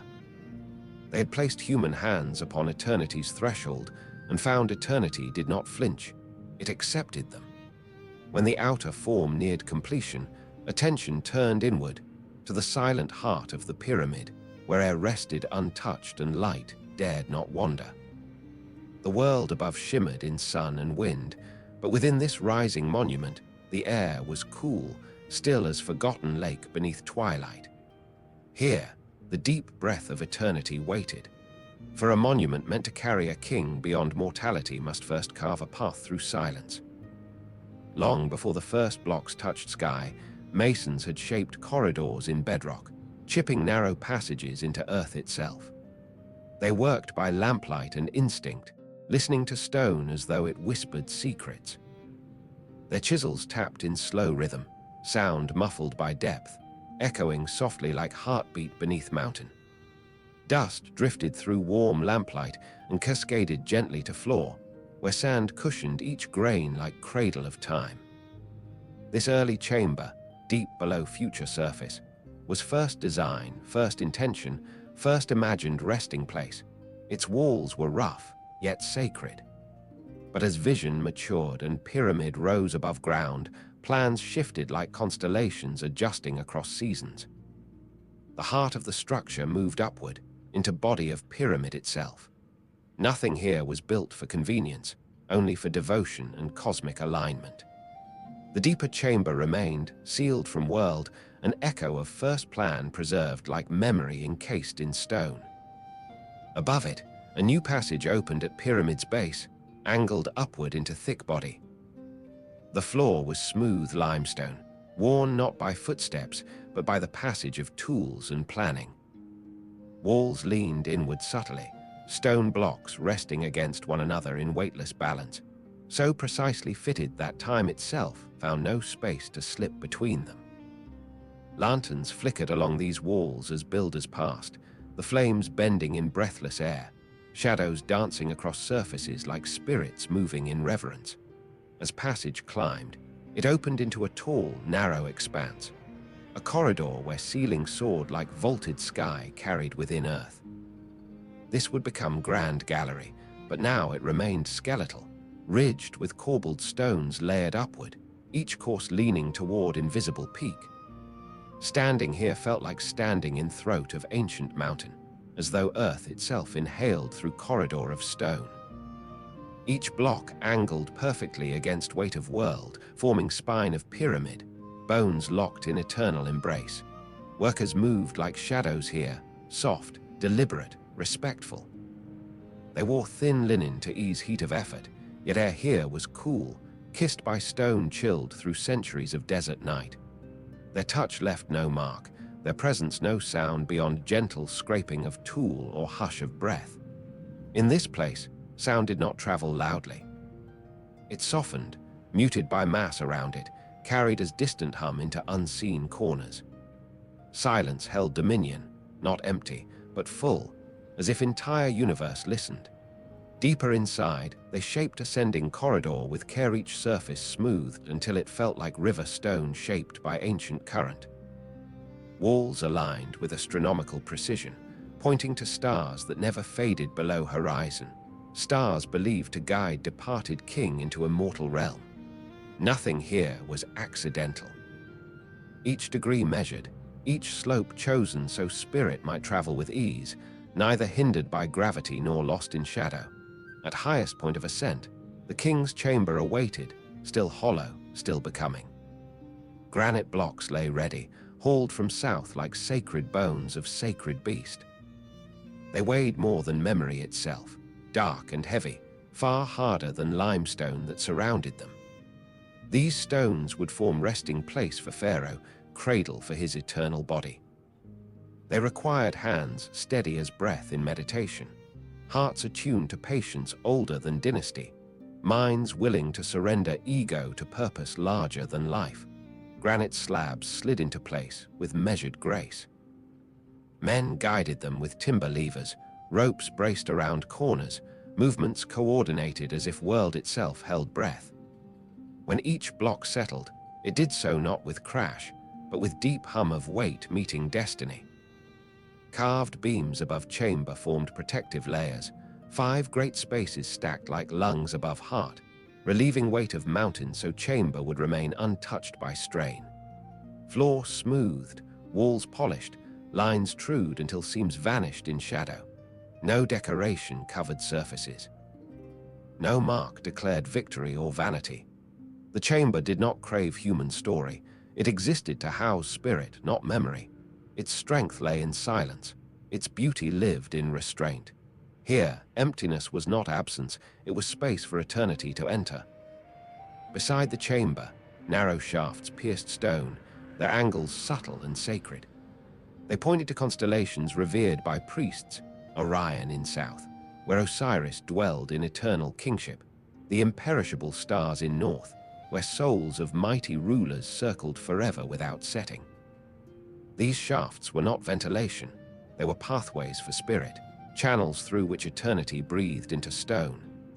Elsewhere within pyramid, passages veered downward as well, leading to chamber cut in bedrock like womb of earth. Smooth walls and flat floors hinted at alternate plan abandoned, preserved now as memory of thought.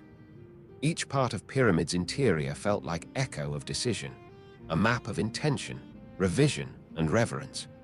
Workers moved through corridors like caretakers of dream. Their footsteps soft on limestone, their shadows long against lamps' glow. They carried water for smoothing stone, resin-soaked cloths for cleaning, wooden sleds loaded with polished granite fragments and chiseled dust. When they descended ramps after dusk, their skin glowed faintly with chalk and effort, but their hearts glowed more brightly, knowing they shaped not tomb but pathway between worlds. High above them, when night settled on desert, stars glittered untouched by time. And inside pyramid, stone cooled beneath weight of sky. The chambers held stillness like pregnant breath, as if waiting for life to enter. Even unfinished, they felt timeless, places not built for moment but for forever. No wind stirred here, no insect hummed. Only faint echo of steps and occasional drip of condensation broke endless quiet. Outside, ramps and cranes continued their rise. Workers hauled final blocks, smoothing faces of pyramids so sunlight would glide without struggle. But below, in corridors hidden from day, men whispered through stone, their chisels delicate, their movements slow. It was not fear that made them quiet, it was reverence. They felt they walked inside soul of monument, shaping sacred space where mortal and divine would meet. The pyramid's heart grew calm, balanced, ready, like an egg of stone containing promise of rebirth, like a temple built not for living eyes, but for those who travel beyond sight. When final stone sealed these passages, darkness would become eternal companion to walls. Yet nothing here would be lonely. Time itself would reside inside chamber, stretching infinite across sealed silence, guarding king's journey as stars wheeled above. Soon, inner world would close. Soon, outer world would shine. But for now, workers labored in hush, aware they touched threshold of eternity. Stone embraced purpose. Corridors breathed quiet. Chambers listened for tomorrow. And the pyramid, inside and out, drew nearer to completion, not as monument of death, but as passage to everlasting dawn. The deeper the builders went into the heart of the pyramid, the more the world above seemed to fade, replaced by a realm of silence and shadow. In this interior, the air felt ancient even as it was new, as though stone remembered what sky could not. Light from oil lamps clung to surfaces, soft and trembling, illuminating walls that waited centuries to be seen again. Footsteps echoed in muted cadence, each sound swallowed by thick stone until it became something softer, like memory breathed, then forgotten. The grand gallery, rising in elegant slope, grew into a vast spine of stone. Its walls leaned inward in layered steps, each block resting on the one below at a careful angle, forming a vast enclosed corridor that stretched upward like passage through mountain's heart. To walk within it was to feel scale not through sight alone, but through breath, lungs expanding beneath weight of unseen heights, chest rising as if drawn toward peak that disappeared in dim lantern flicker. Every surface felt measured, balanced, poised. Here, workers placed polished blocks beneath their feet for smooth ascent, ensuring the final passage would reflect dignity of king who would one day pass through this silent body of stone. Their hands brushed walls instinctively, as if to steady souls rather than bodies. Some felt currents in the air, not breeze, but presence, as if deep stone vibrated with something older than time, alive in stillness. Above the grand gallery, hidden chambers took form, stacked one above another like ribs protecting heart. These relieving spaces were not built for human entry, but for purpose deeper than sight, to bear weight of thousands of stones above, arching strength through empty space. They stood untouched, roof beams of granite spanning massive spans with grace and patience. Dust settled on them even now, settling into grooves carved by ancient chisel, resting until time itself might brush them away. These cavities breathed faintly in darkness, holding air untouched by wind, carrying scent of raw stone and stillness. Their ceilings sloped gently where blocks leaned toward one another, apex forming architectural sigh of release. Here, space served structure quietly, absorbing burden so that King's chamber below would never feel strain of mountain rising above it. Every void was holy, every span protective prayer carved into geometry. In the King's chamber, workers laid final granite beams, massive slabs placed with reverence, their sheer mass balanced by precision. They rubbed edges smooth, brushed dust into corners, wiped surfaces with cloth dipped in water until stone gleamed faintly in lamplight. Then they stepped back, seeing chamber not as room but as destination, a cradle carved to hold body, spirit, and eternity all at once. They knew they would never return once sealed. Their movements softened, tools lowered gently.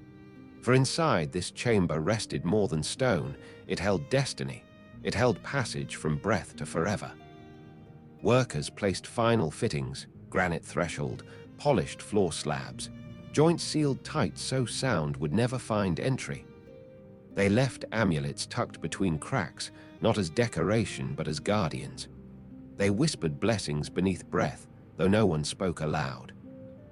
Reverence lived in motion, not voice. Ventilation shafts, or star shafts, as priests called them, angled upward, narrow, precise. They pointed toward stars unsetting, stars ancient beyond reckoning. In one shaft, light fell faintly at certain hour, tracing narrow path across stone like single golden thread woven through shadow. It was not accident. It was alignment, language of heavens written in stone. These channels were slender veins of pyramid, carrying not air but eternity. Here, star and stone met in silent pact. When Pharaoh lay in chamber, his spirit would rise through them, carried by starlight toward imperishable sky. Builders tested their angles at dusk and dawn, watching pinpoint glimmers through cut stone. When alignment struck true, they nodded, not in triumph, but in quiet acknowledgement of cosmic order fulfilled. Elsewhere inside, narrow passages forked downward into belly of earth, leading to unfinished chamber carved deep in bedrock. Here, stone walls bore rough marks, tool strokes frozen mid-intent. Plans changed long before pyramid neared completion, yet no mark erased, no stone smoothed. Abandonment here was reverence, testament to evolving thought, proof that creation itself can shift like constellation across night. These surfaces felt ancient even then, as though they carried breath of time before pyramid existed. Floor held dust untouched until archaeologists would discover it thousands of years later. Torchlight never mastered whole chamber. Darkness swallowed all but faint trace of movement. Workers who once stood here did so briefly, then turned away, sealing idea into earth, letting memory rest beneath layers of stone. Purpose lingered in walls, unfulfilled yet content, like dream allowed to sleep. At pyramid's exterior, ramps began to lower, layer by layer, returning earth to quiet. Workers dismantled scaffolds just as carefully as they built them, removing each piece so stone would stand alone beneath sky. Timber beams lowered, bricks stacked, ropes coiled. The land breathed lighter each evening as scaffolding thinned, revealing rising monument beneath pale horizon. Soon, the pyramid stood open to sun, its casing stones gleaming like frozen dawn. Smooth faces caught first light and flung it across valley, bathing river and temple in gold. Travelers gasped from boats on Nile, seeing structure rise like horizon itself lifted from earth. Shepherds paused in fields, children pointed, elders bowed heads. The land felt changed, anchored by mountain too perfect to ignore. But inside, darkness deepened. Workers passed final time through passages, wiping stones, sweeping dust, checking seals. Torches burned low. Smoke curled and vanished in pockets of cool air. Then tools carried out, lamps extinguished, last footprints pressed into dust. Priests entered with incense and song, consecrating chambers where king would one day rest, calling blessings upon stone that bore heavens on its angles. The moment came when inner corridors must close. Stone plugs prepared, massive blocks polished smooth, shaped to slide with precision that defied future tampering. They lifted them into passage, positioned carefully, then guided them downward to lock corridors forever. Dust stirred as granite settled into grooves, sealing voice, breath, time behind impenetrable weight. Silence entered then, ancient and complete. Lamps gone, human breath gone, only stone remained, stone and eternity. Temperature fell. Layers above pressed down gently, not crushing but embracing. In dark chambers, time stretched, not as river, but as still pool. Stars outside wheeled slow beyond limestone skin, yet inside nothing moved. Stillness sanctified. No footstep would echo here again. No voice would disturb hush. No hand would brush wall for ages untold. Inside, the pyramid slept, not dead, not hollow, but full. Full of intention, full of promise, full of breath waiting to rise through star shafts when Pharaoh arrived to unite earthly rule with cosmic reign. Outside, wind swept across polished faces, singing faint hymn through desert. Falcons soared above, shadows gliding across apex. The sun crowned peak each day, moon washed its sides each night. It now belonged to sky as much as earth. The pyramid had received its heart, stone and silence, void and purpose, a chamber of eternal horizon. Soon, outer work would finish, causeways, temples, sacred enclosures. Soon, king would rest within these halls. But already something sacred had begun. Eternity had stepped inside stone, and stone in stillness had learned to hold eternity. When the pyramid stood in full form, bright beneath the sun like a fragment of dawn fallen to earth, it did not exist as mere monument. It breathed belief. It radiated intention. It stood not simply for a king, but for a vision of the universe shaped into stone, a cosmos anchored in earth and rising toward eternity. In the hearts of those who built it, the pyramid was not tomb. It was horizon. It was sunrise captured in geometry. It was the moment day conquers night, etched forever in limestone and granite. To understand its presence was to understand the world they believed in. A world where life and death walked hand in hand, where the sun died each evening only to be reborn at dawn, where kings did not vanish into dust, but rejoined the divine cycle that shaped existence. Egypt's breath was ritual. Its air was prayer. Every flicker of flame at dawn, every libation poured onto earth, every hymn sung in temples carved with sacred symbols echoed one truth: order must be maintained so life could bloom. This order, mad, lived in pyramid as surely as in rivers flow or harvest cycles. Stone itself became him to balance, structure shaped so perfectly that even centuries later, its precision would stir awe in those who came to question how ancient hands touched eternity so gracefully. The pyramid's shape, rising from four bases to single point, mirrored creation story, mound emerging from waters of chaos, first earth where gods once stood. As wind swept across its base, one could imagine ancient waters receding, giving birth to world once more. As eyes followed its slanted planes upward, one felt ascendancy, spirit lifting toward place where stars cast eternal light. In its apex lay promise, no end, only becoming. Inside temples at valley floor, priests traced sacred calendars carved in stone, aligning rituals to stars, moon, rivers rise. They believed Pharaoh walked among gods, not metaphor but reality, flesh vessel for divine breath. When his mortal body slept in sarcophagus, his spirit soared upward, joining Ra on his solar bark, journeying across heavens, battling darkness to restore dawn. Pyramid was not resting place, it was launch, ascent, resurrection. Each morning, when first beam of sunlight brushed apex, it activated symbolic rebirth, binding King's spirit to daily cycle of renewal. Each evening, when shadow stretched across desert like great wing, it mirrored descent into night's mysteries. In this structure, time did not pass, it rotated, repeated, reaffirmed. The pyramid was heartbeat of eternity. Workers who once carved its stones now walked valley fields again, sowing barley, cutting reeds, casting nets in river. Yet each time they lifted their gaze toward plateau, they saw monument glowing beneath sky, and they remembered their hands had shaped more than stone. They had helped maintain balance between life and death, heaven and earth. Their labor was prayer, their sweat offering. Travelers arrived by boat and camel, feet touching dust with reverence. They stood before pyramid and felt humbled, as though presence alone whispered secrets older than speech. They did not need to enter. Entrance was forbidden to living. From outside, pyramid spoke without voice. You are mortal, but eternity is near. Sunlight on its white casing was blessing. Shadow beneath it, reminder of passage all must take. Temples beside pyramids served rituals unseen by common eye. Priests bathed statues of gods in scented oil, dressed them in linen, offered lotus and bread.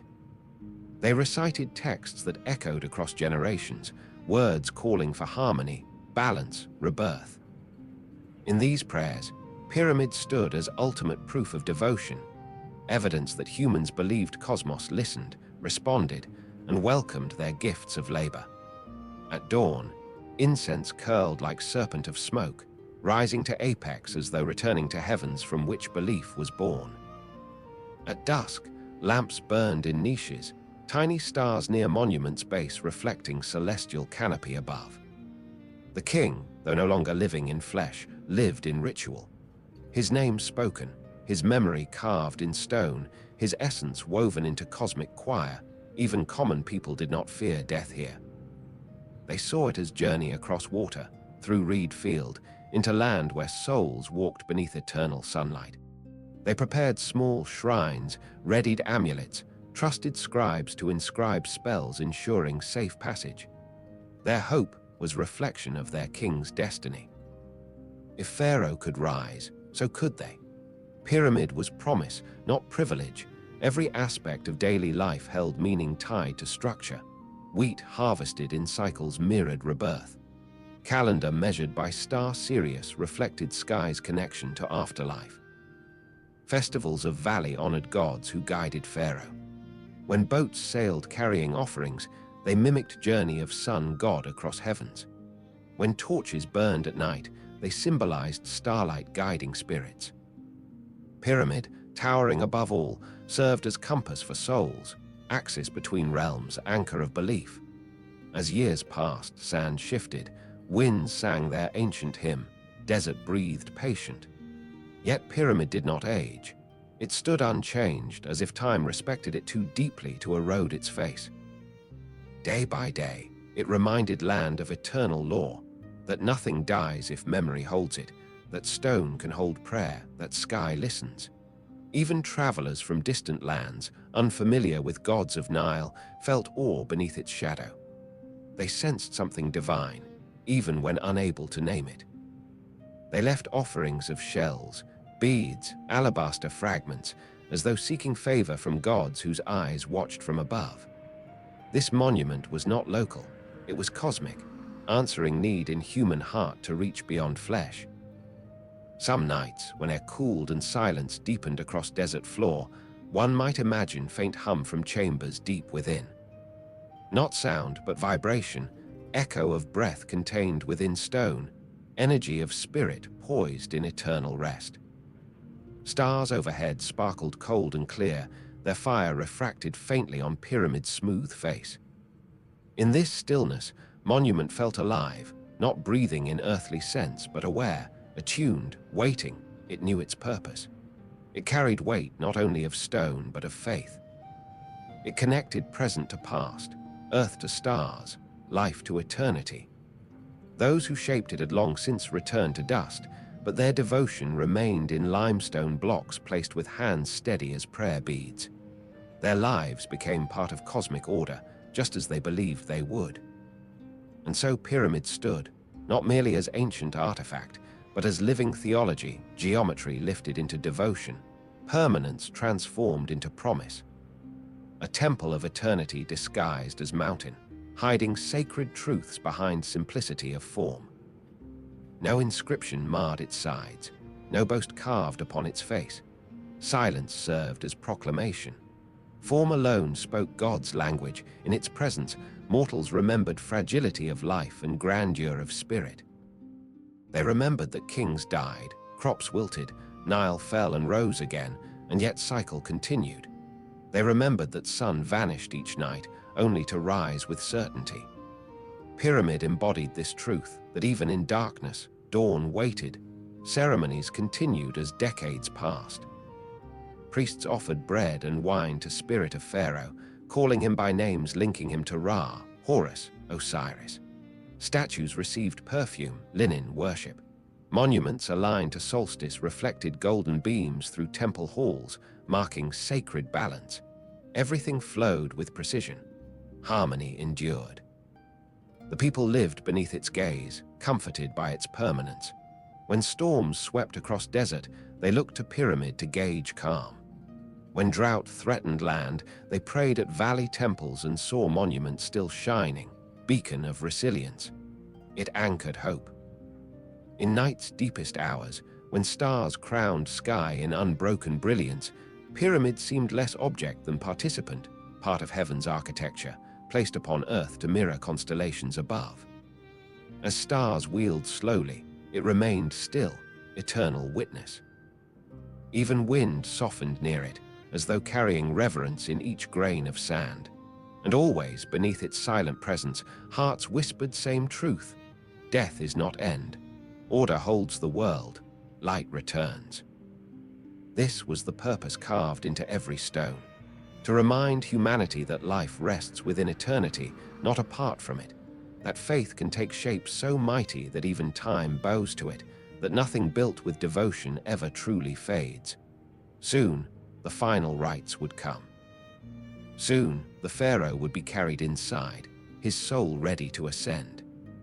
But for now, pyramid stood, full yet waiting like dawn poised behind horizon, preparing to rise not once, but forever. As generations moved through the Nile Valley beneath the unfading sun, the pyramid did not merely stand, it guided. It shaped how people walked, prayed, dreamed, and remembered. It anchored faith into landscape so deeply that horizon itself felt rearranged. What once was open plain became sacred ground. What once was ordinary sand became threshold to eternity. Every morning, when first light touched the pyramid's peak, priests in nearby temples lifted their arms to sky in silent greeting. They did not speak the sun into being, they welcomed it, recognizing it as constant returning king, mirror to the pharaoh's eternal cycle. The rays slid down limestone faces, scattering gold across desert floor, catching in dust like tiny sparks of creation drifting in air. To witness this glow was to remember promise. Darkness yields always to dawn. The priests walked in measured steps through colonnaded courts, their linen robes brushed by gentle breeze that carried scent of lotus from river gardens. They lit incense in bronze bowls, smoke rising in delicate spirals, drifting toward pyramid as offering. Their chants echoed in low cadence, each syllable ancient, each breath continuation of voices centuries old. In their invocations, they spoke not to stone, but through it, speaking to order, to balance, to sky. People believed Pharaoh had become star, walking path of imperishable lights. When night settled over valley and sky revealed river of constellations, they pointed to cluster near north and whispered, "There he travels." When Sirius rose, heralding flood season, they saw blessing. The river swelled, fields revived, and pyramid gleamed brighter after rain settled dust. Every cycle confirmed what they knew, existence moved in divine pattern. Monuments stood as reminder, yet belief was not distant or abstract. It lived in everyday life. Mothers touched amulets at children's necks, carved with sacred symbols shaped like eyes watching over world. Farmers whispered gratitude to river before stepping into flooded fields, feeling mud between toes, knowing fertility came from divine breath as much as soil. Fishermen cast nets with hope shaped by prayer. Scribes inked names of kings, confident that words carried power like wind carried seed. Their smallest gestures reflected cosmic trust. In funerary temples along Pyramid's eastern causeway, rituals unfolded in rhythm as ancient as river. Statues of Pharaoh received offerings on carved altars. Fresh bread, figs, milk still warm from goats, jars of wine sealed with beeswax. Priests presented lotus blossoms, symbol of rebirth, each petal a note in hymn to everlasting life. They chanted words that once guided gods through darkness and now guided kings. Offerings fed statue not as idol but as vessel, bridging spirit world and homeland. Visitors came from distant gnomes, wearing robes stained by river clay, eyes filled with awe as they gazed upon Pyramid's gleaming peak. Some knelt in sand, pressing palms into ground warm from day's breath, whispering thanks. Others left tokens, polished shells, carved beads, bits of copper, humble signs of devotion. They did not expect reward. Presence was enough. To stand in shadow of eternity made mortal life feel precious, brief, sacred. At dusk, when sun descended westward, Pyramid's shadow stretched long across valley like celestial finger touching riverbanks. As day's warmth faded and desert cooled, the monument softened into silhouette, darker than sky, still as thought before dream. Torches lit temple entrances, flickering in desert wind. Priests lit fire at valley shrine, flames sending sparks into starlight, symbol of soul rising from body. Night did not bring silence alone. It brought mystery. In darkness, Pyramid felt alive in deeper way, not seen but sensed. Stars drifted above, but Pyramid did not vanish into night. It absorbed it, became it. Wind brushed faces of stone with whispering grains. Jackals cried from distant hills, voice carrying through emptiness like memory of first dawn. In that quiet, Pyramid seemed less an object and more a presence, a breathing thing, filled with eternity's hush. Children born during construction grew old and pointed to monument with wrinkled hands, telling grandchildren of years when stone climbed sky. They spoke of backbreaking days, of sweat shining in heat, but not as hardship as privilege. Their stories were not lament but inheritance, gift passed like amulet or scroll. Through them lived memory of creation, of unity, of moment when humanity reached upward and world answered. The king who rested inside was not forgotten, his name spoken in mourning rites, his virtue praised in temple stelae, his role in cosmos repeated to each new child. He had become part of sun's path, guardian of dawn, eternal companion to stars that circled without setting. As priests recited hymns, voices steady and toneless, it felt as if time folded, drawing present back into sacred moment when soul first departed body and rose into light. Years passed. Sand gathered at base, but priests brushed it away. Stone weathered slowly beneath sun, but belief did not fade. Generations of temple attendants maintained shrines, refreshed offerings, polished sacred vessels. Artists painted scenes of afterlife on tomb walls farther from pyramid, depicting fields where souls farmed in peace, tended by gods in quiet riverland beyond western horizon. Their art echoed pyramid's truth. Death was journey, not end. Even festivals far from Giza spoke its legacy. Boats of gods floated in river processions, their hulls shining with gold leaf, carried by priests who chanted names of pharaohs long gone yet present in spirit. People lined banks, waving palm branches, scattering petals into current. Music of reed pipes and drums echoed over water, blending with cries of birds and rustle of papyrus. Joy mingled with reverence, celebration of immortality, not mourning of loss. As decades folded into centuries, priests continued their rites. Some mornings, mist clung low over fields, shrouding pyramid's base, leaving only peak visible like island rising through cloud. It reminded them of first mound of creation rising from waters, place where gods once stood alone before shaping world. Every time they saw this vision, their hearts bowed in recognition. Time might shift, but cosmic story did not change. In quiet moments, when temple halls emptied and incense faded to faint trace, a lone priest might stand at base of pyramid and place his palm upon cool stone. He felt grain of limestone softened by centuries of desert night. He felt pulse of wind rising from west. He closed eyes and breathed slowly. In heart, image formed. King sailing sky in bark of light, stars flowing around him like river of fire. This vision was not dream, it was understanding. Then morning returned, and with it world rewakened. Birds soared, wings slicing dawn. River glimmered as breeze rippled surface. Fishermen cast nets, grains shimmered in fields, cattle walked to water. Pyramid stood calm at edge of valley, constant as heartbeat. People lived beneath its gaze, comforted by stone's permanence, knowing that even when life trembled, eternity held firm. Belief wove through everything, soft, steady, unbroken as flow of Nile. It did not shout, it whispered. It did not command, it embraced. In every soul who glanced upward and saw pyramid's gleaming form, there lived quiet truth, meaning endured, spirit endured, order endured. The dead were not lost, they journeyed toward light, and still, beneath its mass, sealed chambers remembered silence. Darkness held vigil. Stone dreamed in eternal hush. When wind shifted, faint hum passed through crevices, not sound but feeling. As if whole monument exhaled softly, breathing with desert, with sun, with stars. A sacred calm settled over land, like long sigh released by earth itself. The king slept, the gods watched.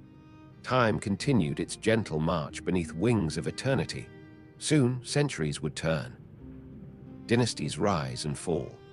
Sand drift deeper, wind carve edges, men forget, rediscover, debate, but none of it mattered now. For in this age, pyramid fulfilled purpose not by standing, but by reminding. It reminded them that life was brief, that spirit was vast, that creation echoed across both stone and sky. And as world moved beneath it, monument held its stillness, carrying memory of hands that built dreams from earth and devotion that reached beyond breath. Eternity did not begin when King died. It began when humans decided eternity was worth building toward. Centuries passed, and still the pyramid held its vigil. Kingdoms changed, dynasties fell like reeds after flood waters receded, yet stone did not tremble. In temples beyond the river bend, kings followed kings, each carving name into history like chisel to sandstone. But the Great Pyramid remained without inscription, silent, sovereign, claiming eternity not through words, but through presence. When the old kingdom softened into dust and royal power flowed elsewhere, Giza Plateau grew quiet. No festivals echoed at dawn. No incense trailed from valley shrine. The desert advanced a little more each season, curling along edges of causeways, filling footprints once left by priests in linen and workers who bore the weight of gods in their hands. Sand whispered around base of pyramid, gathering in gentle drifts like pale waves frozen at shore. Time folded. Generations forgot the language of those who carved limestone into horizon. Name of Khufu faded into myth, then into mystery. Travelers from distant lands arrived, seeing monument not as tomb, but as wonder cast by forgotten giants. Shepherds grazed flocks near plateau, their shadows stretching long across sand at sunset as pyramid loomed in golden hush. Casing stones, white as moonlight when first laid, were lifted from lower tiers during later centuries, repurposed for mosques and palaces in newborn city to the north. Yet even stripped of gleaming skin, pyramid kept dignity. Beneath outer layer, inner core rose like mountains shaped by memory rather than weather. Blocks still fit, tight as prayer pressed between lips. Angles still pointed true north, where stars wheeled in slow eternal arc. Night after night, constellations turned, their light brushing pyramid peak in tender blessing. By starlight, it appeared less made than grown, as if earth itself had raised spine of stone to touch heavens. Wind sang across desert, rustling palm fronds at riverbank below, carrying faint scent of water and silt from ancient floodplain. The monument stood between two worlds, fertile valley alive with life, and stillness of endless dunes whispering secrets of time without end. Foreign rulers came. Greece, then Rome. Philosophers, soldiers, wanderers, they climbed its steps, carved names into its stones, marveled at its form, yet understood little of its soul. They measured height in cubits and saw only engineering, not devotion. They debated techniques and argued theories, wondering at ingenious hands that raised stone so high. But pyramids did not answer. They had no need to justify themselves to those who saw only labor and not prayer. Some believed gods lived inside. Others imagined kings buried with gold beyond imagining.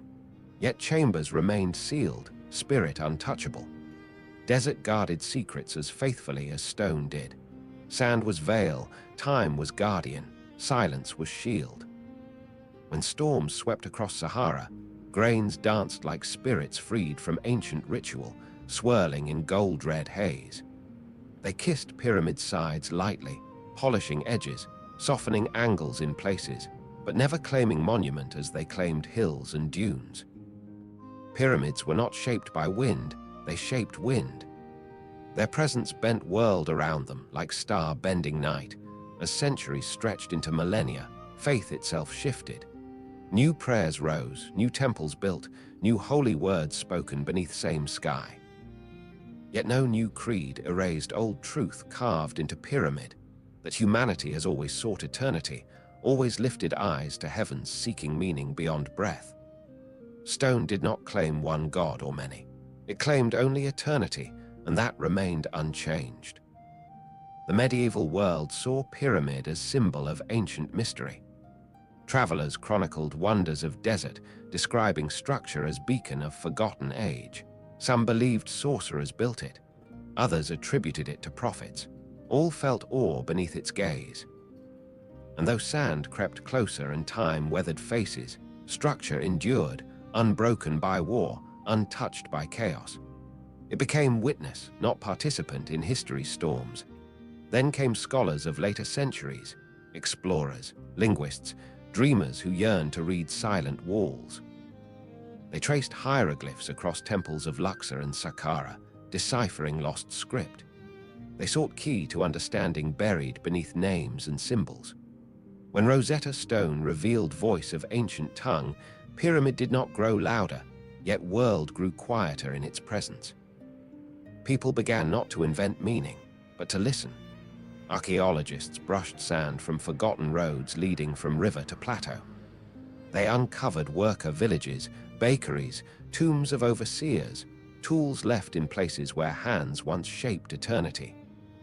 They found bones of laborers treated with care, proving pyramid was built not by slaves, but by craftspeople honored in death. They discovered ramps and shafts, quarries and harbor edges. Each find peeled layer of myth away, revealing truth more noble than legend. A civilization that valued harmony, devotion, craft, and cosmic balance above conquest. Yet even with discovery came humility, for knowledge did not diminish wonder, it deepened it. The more scholars learned, the more they recognized what they did not know. Techniques still debated. Ramps imagined in many forms, straight, zigzag, circular hugging face of rising stone. Tools studied, but brilliance of human hand still echoed beyond calculation. Precision measured, but meaning felt more than understood. Modern watchers stood before monument at dawn, cameras slung around necks, hats shading eyes from glare. Yet when first light crept across edges, silence fell even in age of noise. People lifted eyes, and something within them, ancient, shared by every generation, stirred. Wonder came not from ignorance but from truth. Some achievements transcend time because they were not built to impress, but to endure. At night, when city lights glimmered in distance and desert cooled beneath black sky, pyramid returned to ancient state. Wind brushed loneliness across plateau, stars shimmered untouched, and voices of thousands of years gathered in quiet air. If one stood near base and closed eyes, one might sense distant footsteps, soft, rhythmic, echo of workers climbing ramp, breath steady, hearts calm, building something beyond death. Memory of labor lived in silence. Today, scientists scan inside pyramid with cosmic rays and thermal imaging, finding hidden voids like slumbering lungs, untouched chambers where time sits folded. They debate purpose, speculate on meaning. Yet stone does not resist or reveal, it simply is. It remains vast, patient, unconcerned by theories. To pyramid, centuries are breaths, millennia are heartbeats, eternity is language. Tourists climb narrow passage inside, bent at waist, hands brushing cool limestone. They emerge into chamber lit only by silence and stand breathless.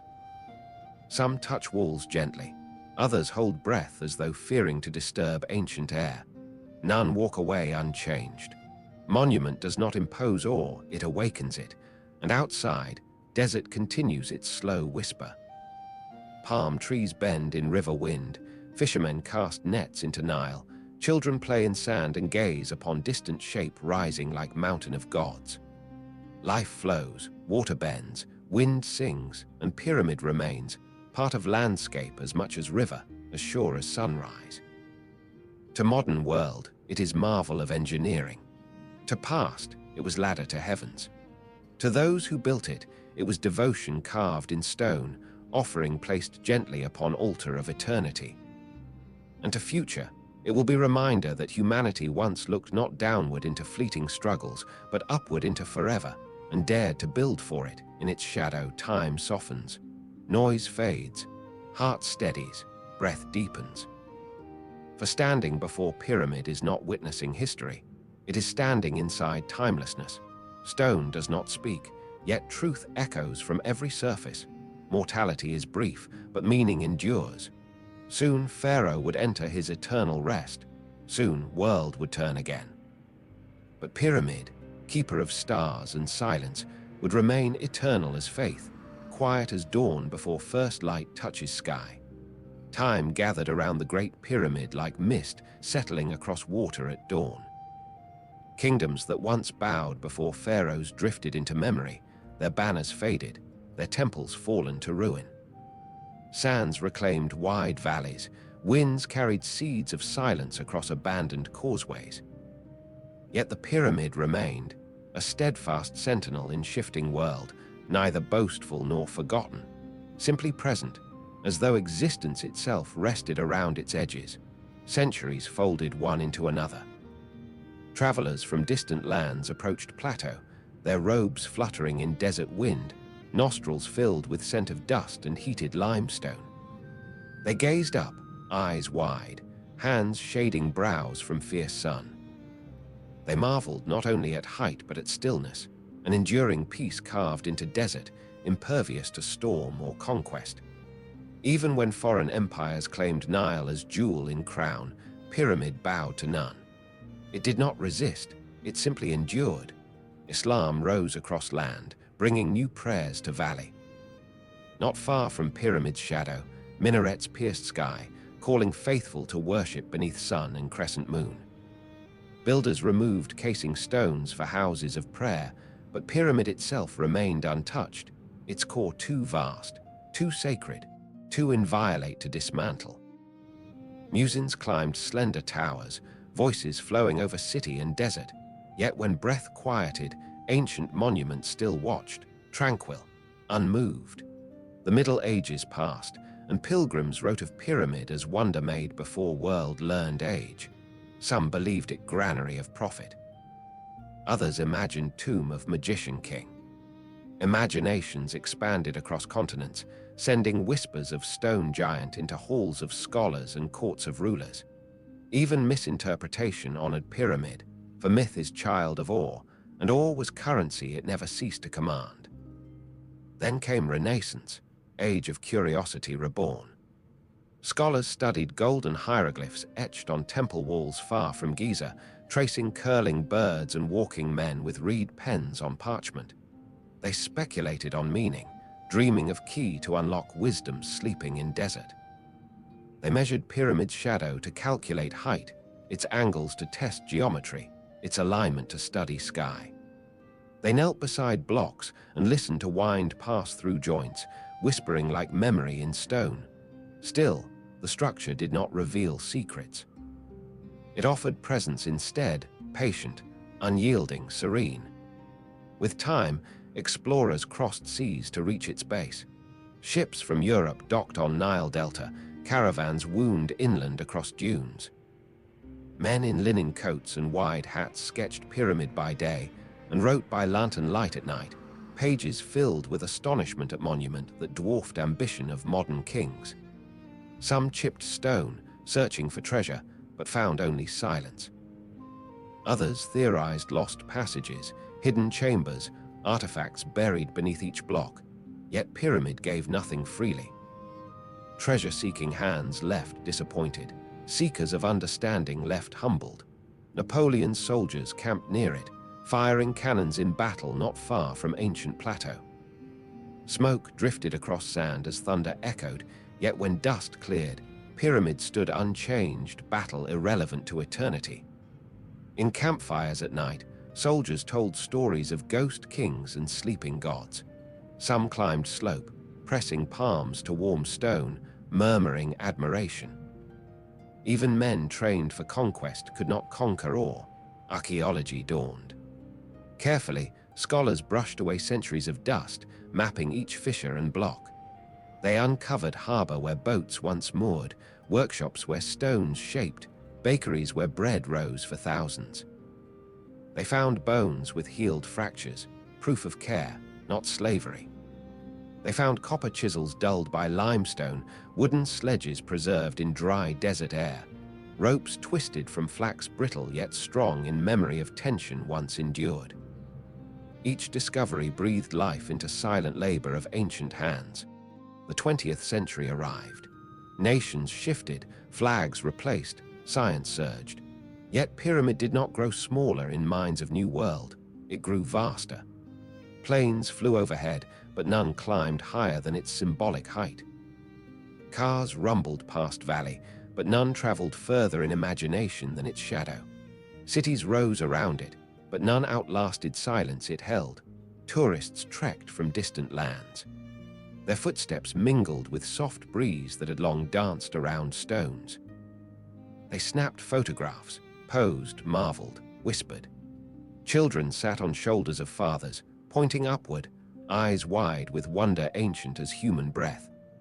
Guides recited stories beneath unyielding sun, yet history remained alive not in speech, but in stillness monument cast across sand. Conservationists arrived, tasked with preserving what desert had sheltered for ages. They cleaned blocks, reinforced joints, stabilized ground. But Pyramid did not resist their hands. It welcomed care as one welcomes respectful touch after long solitude. Scientists scanned interior with cosmic rays, discovering voids like sleeping hearts above King's chamber. They debated unknown corridors, structural relief, purpose hidden under weight of stone. Questions multiplied, yet answers stayed quiet. Pyramid did not reveal mysteries, it invited patience. At night, modern lights of city flickered on distant horizon, yet plateau remained dark, stars radiant above. Even electricity bowed where stone commanded shadow. Visitors returned after sunset to watch moon climb over Pyramid's apex, washing face in silver glow. In that hour, voices hushed, footsteps softened, breath slowed. Ancient hush rose like tide, wrapping monument in cloak woven from starlight and sand. Radiocarbon tests measured wooden beams once used in ramps. Laser scans traced edges sharper than blade. Engineers calculated weight distribution of interior chambers. Astronomers studied alignment, marveling at precision that linked apex to north with margins so small it defied crude assumptions of primitive methods. But Pyramid was never primitive. It was pinnacle of knowledge, encoded not in paper but stone. Even now, as satellites orbit above, they pause in their mapping to mark Pyramid's coordinates, not out of necessity, but out of respect. It stands as reference point, fixed in world that constantly shifts, eternal in age where even mountains crumble. It is compass, calendar, equation, poem carved in limestone. And still, each dawn, sunlight touches its peak before anything else in valley. Rays descend like blessing, then scatter across desert floor. Wind passes over blocks like fingers along instrument, creating soundless hymn only heart hears.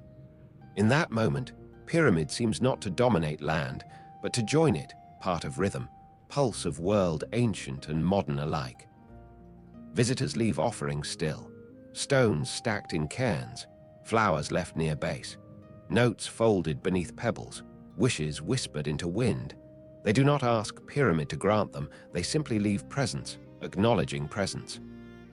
To stand here is to remember humility, that human life is brief, but meaning can outlast breath if carved with devotion. And what remains most striking is not grandeur, but quiet. Pyramid teaches not through roar, but silence. Here, noise of life falls away, mind slows, soul listens. Beneath its gaze, time feels gentle, softened by weight of ages. Worries shrink beneath shadow of eternity. Breath deepens, thoughts stretch into ancient horizon. Presence becomes prayer, eventually footsteps lead away. Roads wind back to city. Boats drift along river, cars hum across bridges. But Pyramid remains, watching, breathing in stillness, keeper of memory for world that never stops learning why stillness matters. It does not crumble. It does not speak. It simply is eternal witness, eternal whisper. Stone does not fear time. Time respects stone that holds meaning. And the Great Pyramid holds more meaning than any one age can carry. Dream of eternity carved in earth. Silence shaped into geometry. Human hope made immortal. Tomorrow, sun will rise again, touching apex first, spreading gold along ancient slope. Tomorrow, wind will carry grains across plateau, bowing to base. Tomorrow, night will fall, stars waking above like scattered embers across velvet sky. And Pyramid will stand, unguarded yet untouchable, breathing eternity as simply as mortal breathes dawn. What began as vision for King became testament for humanity. What began as prayer in stone became memory of devotion stronger than death. It remains, and in its presence, so too does wonder. Night returns, as it always has, laying its quiet mantle across desert where time waits in grains of sand and wind whispers secrets older than kings. The pyramid stands beneath starlight, its angles softened by moon's tender glow, its presence neither boasting nor fading, but simply breathing in rhythm with ancient silence. It has watched civilizations rise like river floods and recede like drought-thinned waters. Yet it remains, not stubborn, not triumphant, only patient, as though patience itself learned discipline here. In this hush, desert releases heat stored through day, and cool breath drifts across limestone, settling into worn joints where chisels once sang. Shadows gather like soft ink beneath stones, filling every hollow, brushing each tear in gentle embrace. Above, constellations shimmer in eternal procession, pinpoints of silver arranged as they were when first block met desert floor. The stars have shifted, yes, but not lost their pattern. Pyramid 2 has weathered seasons yet kept its truth. Two ancient witnesses, sky and stone, conversing in silence across ages. If one stands near base now, shoes pressing into sand still warm beneath cooling air, breath slows without command. Thoughts soften, fall still. Here, noise of passing world dissolves into quiet larger than memory, deeper than history, as though monument absorbs every sound and returns only calm. The heart feels older, wiser, drawn backward into time when men shaped eternity from earth not for glory, but for reverence. One senses hands long gone, their strength lingering not as ghosts but as tenderness held in stone. No incense burns tonight. No priests chant beneath rising sun. No barges wait at riverbank with offerings wrapped in linen and lotus. Yet devotion lingers without ritual. Faith remains without voice. Every grain of sand remembers feet that walked with purpose. Every block, sweat of laborers who placed hope in future of spirit, not body. Their breath may be gone, but meaning breathes still. In desert quiet, pyramid whispers what they once knew. Nothing loved with devotion ever fades. Nothing shaped with reverence ever truly dies. The Nile flows beyond horizon, unseen yet felt like pulse beneath skin of land. Its waters reflect moonlight, each ripple catching silver glow and returning it to night air like prayer cast upon wind. Though river shifts course and seasons sway harvest, it remains heart of valley, just as pyramid remains its memory. Together they carve Egypt's soul, one moving, one still, one giving life, one guarding eternity. And in this balance, world feels whole. Sometimes breeze rises softly, carrying scent of distant acacia, rustling dried grasses at plateau's edge. Wind brushes stone as though wiping trace of centuries from its face, renewing monument with each night's caress. In that movement, one imagines desert speaking to pyramid, not as monument but companion. The two share silence not of emptiness, but fullness, fullness of time, of memory, of presence that does not demand attention yet commands awe simply by existing. Footprints from today's visitors grow faint under drifting sand. Soon, night will cover them, just as years have covered countless others. But each visitor leaves something invisible behind, a breath of wonder, a thought offered to sky, a moment when heart reached beyond body. Pyramid collects these moments as gently as winter collects dew, adding them to quiet history of those who stood beneath it and remembered they were brief, and that brevity held beauty. Far below surface, in sealed chamber where darkness rests pure as still water, stone remains untouched. No noise disturbs it, no light intrudes. It holds eternity not as concept but as occupant, quiet and vast, waiting without impatience. In that womb of stone lies spirit of concept older than kings. Life does not end, it transforms. Breath leaves body, essence becomes star. Dust falls to earth, meaning rises beyond horizon. Here above ground in cool night, jackals call across dunes, their voices thin and echoing like ancient horns sounding through forgotten temple courtyards. Their cries do not shatter peace, they become part of it, reminder that life continues while eternity watches. Sometimes owl sweeps past apex, wings silent, shadow gliding down pyramid side like ink spilled across vellum. Creatures of night claim space without fear. They know monument is not prison but sanctuary. City lights flicker in distance now, world growing brighter, faster, louder each year. Technology hums, machines move, voices fill air miles away. Yet none of it reaches here. Even in modern age, sacred silence wraps pyramid like cloak of old gods. Humanity may rush, build towers of steel and glass, reach for sky with hands of industry. Yet nothing eclipses quiet majesty of limestone rising from desert floor, its perfection serene, its presence unchallenged by time's inventions. In moments like this, when night deepens and breeze carries ancient chill, imagination wanders, not into fantasy, but memory. One sees barges drawn by rowers along river, torches flickering in twilight. One hears rhythm of chants rising with dawn as priests salute sun.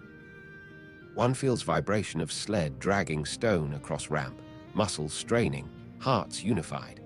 Visions appear not as ghosts but dreams left within sand, ready to surface when world is tender enough to receive them.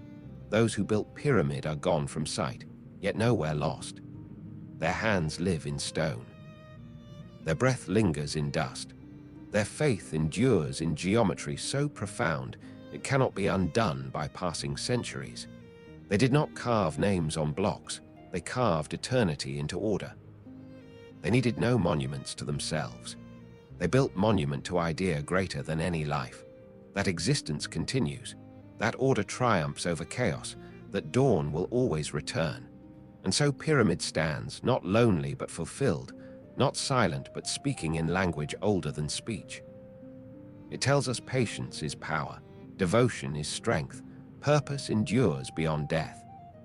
It tells us that to build for eternity is to accept one's smallness and celebrate it, knowing meaning grows taller than flesh ever could.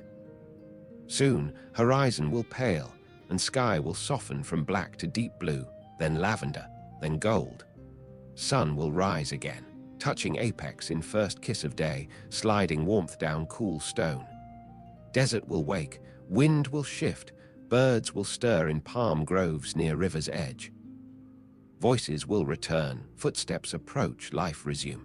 But for now, world rests, and in this resting, truth shines clearer than midday sun. Time passes, empires fall, names fade, yet meaning remains where devotion once stood. The Great Pyramid does not promise immortality of flesh, it promises remembrance of soul. It does not shout triumph, it breathes peace. It does not demand worship, it invites wonder. And in answering that invitation, whether with quiet gaze or silent breath, one becomes part of eternity it shelters. When we leave plateau, sand trailing behind our steps, pyramid stays, unchanging, unwavering, steady as heartbeat of world. In our wake, night folds around it again, wrapping monument in velvet hush. Stars lean close as they always have, and stone receives their light like blessing. So let us depart softly, carrying hush with us, like grain of shadow resting in palm. Let us remember that greatness is not noise, but patience. Not force, but wonder. Not conquest, but reverence. The desert will keep its secret. The night will keep its watch. The pyramid will keep eternity. And we, having stood beneath its gaze, will carry a fragment of forever into our dreams. There comes a moment in the hush between night and dawn when the desert seems to hold its breath. The wind stills, stars soften, and for a heartbeat, the world feels weightless, as though suspended between what has been and what will come. In that fragile pause, the Great Pyramid stands motionless, not as monument of stone, but as a thought the earth never released, an intention carved so deeply into time that even silence remembers it. For ages upon ages, sand has swept across its base, whispering through ancient dunes like hands brushing the pages of a forgotten book. Each grain carries story of river floods, of harvest moons, of kings whose names once filled valley air like birdsong. Those names now live mostly in memory and dust, yet here, beneath stone untouched by centuries, they linger still, resting gently in cool darkness where no light intrudes. Nothing is truly gone where time is patient. The nights in this plateau are unlike any other. Stars seem closer, breathing against sky, shimmering as though the heavens themselves lean down to listen. Their light touches apex first, scattering across angles in silver strokes so sweet and faint that even the wind seems careful not to disturb them. Beneath their glow, pyramid becomes not structure, but horizon drawn upward, a bridge between mortal dust and the quiet forever. Once, men climbed these stones with ropes burned into their palms, muscles taut, breath steady under desert sun. They rested palms against cool limestone and felt future beneath fingertips. They did not know each face, each edge, each measured rise would one day become symbol of eternity itself. They only knew the promise whispered by stars and river that life continues beyond its final breath. Faith was not loud then. It was steady, carried in shoulders and calloused hands. Now, only night birds cross sky above, gliding silent across apex like guardians carved of shadow. Their wings catch moonlight and then vanish into dark as though swallowed by memory itself. Jackals cry from distance, voices stretching across starlit emptiness, rising and falling like prayer offered in the oldest temple. Their call is not mournful, but ancient, a reminder that life still breathes around stone that has outlived gods and kings. At times, wind rises suddenly, carrying echoes of distant villages, smell of firewood, faint laughter from settlements along river. It sweeps over plateau, weaving through crevices where stone meets stillness, humming softly as it passes. It is not sadness it brings, nor sorrow, only time, moving gently around edges of eternity, asking nothing, taking nothing, simply flowing like river in sky. And when dawn approaches, a faint blush touches horizon. Sand brightens as though waking from dream, and desert shifts with first stirrings of warmth. Sunlight rises slow and sacred, reaching peak of pyramid with reverence known only to celestial bodies and ancient gods. Light flows down face of stone like water poured from chalice, pure and patient, filling morning air with quiet glow. For a moment, pyramid gleams as though newly born, all centuries washed away in breath of dawn. It is then one feels truth most clearly. This is not ruin. This is not relic. It is breath made into shape, eternity wrapped in stone. It does not cling to past. It carries time forward. It does not mourn fallen empires. It holds them gently like mother holds child long grown. This monument is not memory of greatness. It is greatness existing still, calm as moon, enduring as mountains, tender as sunrise. Pilgrims arrive in daylight hours, cameras clicking softly, sunscreen lingering in desert breeze. They speak in whispers as though afraid to disturb quiet. Yet pyramid requires no silence. It commands it naturally. Even children fall quiet near its base, sensing something too large to name, something not frightening but vast, a peace stretching beyond years, beyond fears, into gentle infinity. The curious examine angles, measure stones, sketch outlines, trace glyphs of nearby tombs. Scholars speak of engineering, precision, mathematics older than algebra. But pyramid itself cares little for theories. It welcomes questions as sky welcomes birds freely, without need to answer. It is not puzzle to be solved, but experience to be felt. The heart understands what mind seeks to dissect. Some truths are not meant to be unraveled. They are meant to be held. And so, centuries pass, footsteps come and go, stories rise and fade. Empires sink into sand, new cities grow and glimmer along riverbanks. Yet here on quiet plateau, time breathes slower, sky arcs wider, stars appear brighter, life hums softer. The world outside may turn restless, rushing, striving, forgetting, but pyramid does not rush. It does not strive. It does not forget. It remains, a calm upon earth, a heartbeat beneath stars, a whisper to eternity. Those who rest in its shadow find their own breath slowing, as though stone teaches lungs to match rhythm of centuries rather than minutes. Worries loosen, falling away like sand slipping between fingers. Mortality feels less like ending and more like chapter, turning gently toward something beyond sight. It is comfort older than language, purer than prayer. For Pyramid holds truth humanity once carved with certainty. We are brief, but we are part of something unending. We vanish, but we do not disappear. We fade from earth, yet pass into light, carried by memory and meaning, by love and longing, by dreams shaped in stone and sky. As night returns again, cooling desert once more, Pyramid blends back into shadow. Stars settle like dew above its form. Wind quiets, sand rests, and world falls into sacred hush. Nothing has changed. Everything has changed. The cycle continues as it always has, as it always will. The pyramid stands, not in triumph, but in peace, not shouting eternity, but breathing it, not resisting time, but teaching time how to flow. And in that sacred stillness under endless sky, one truth remains. Stone may stand forever, but meaning stands longer still.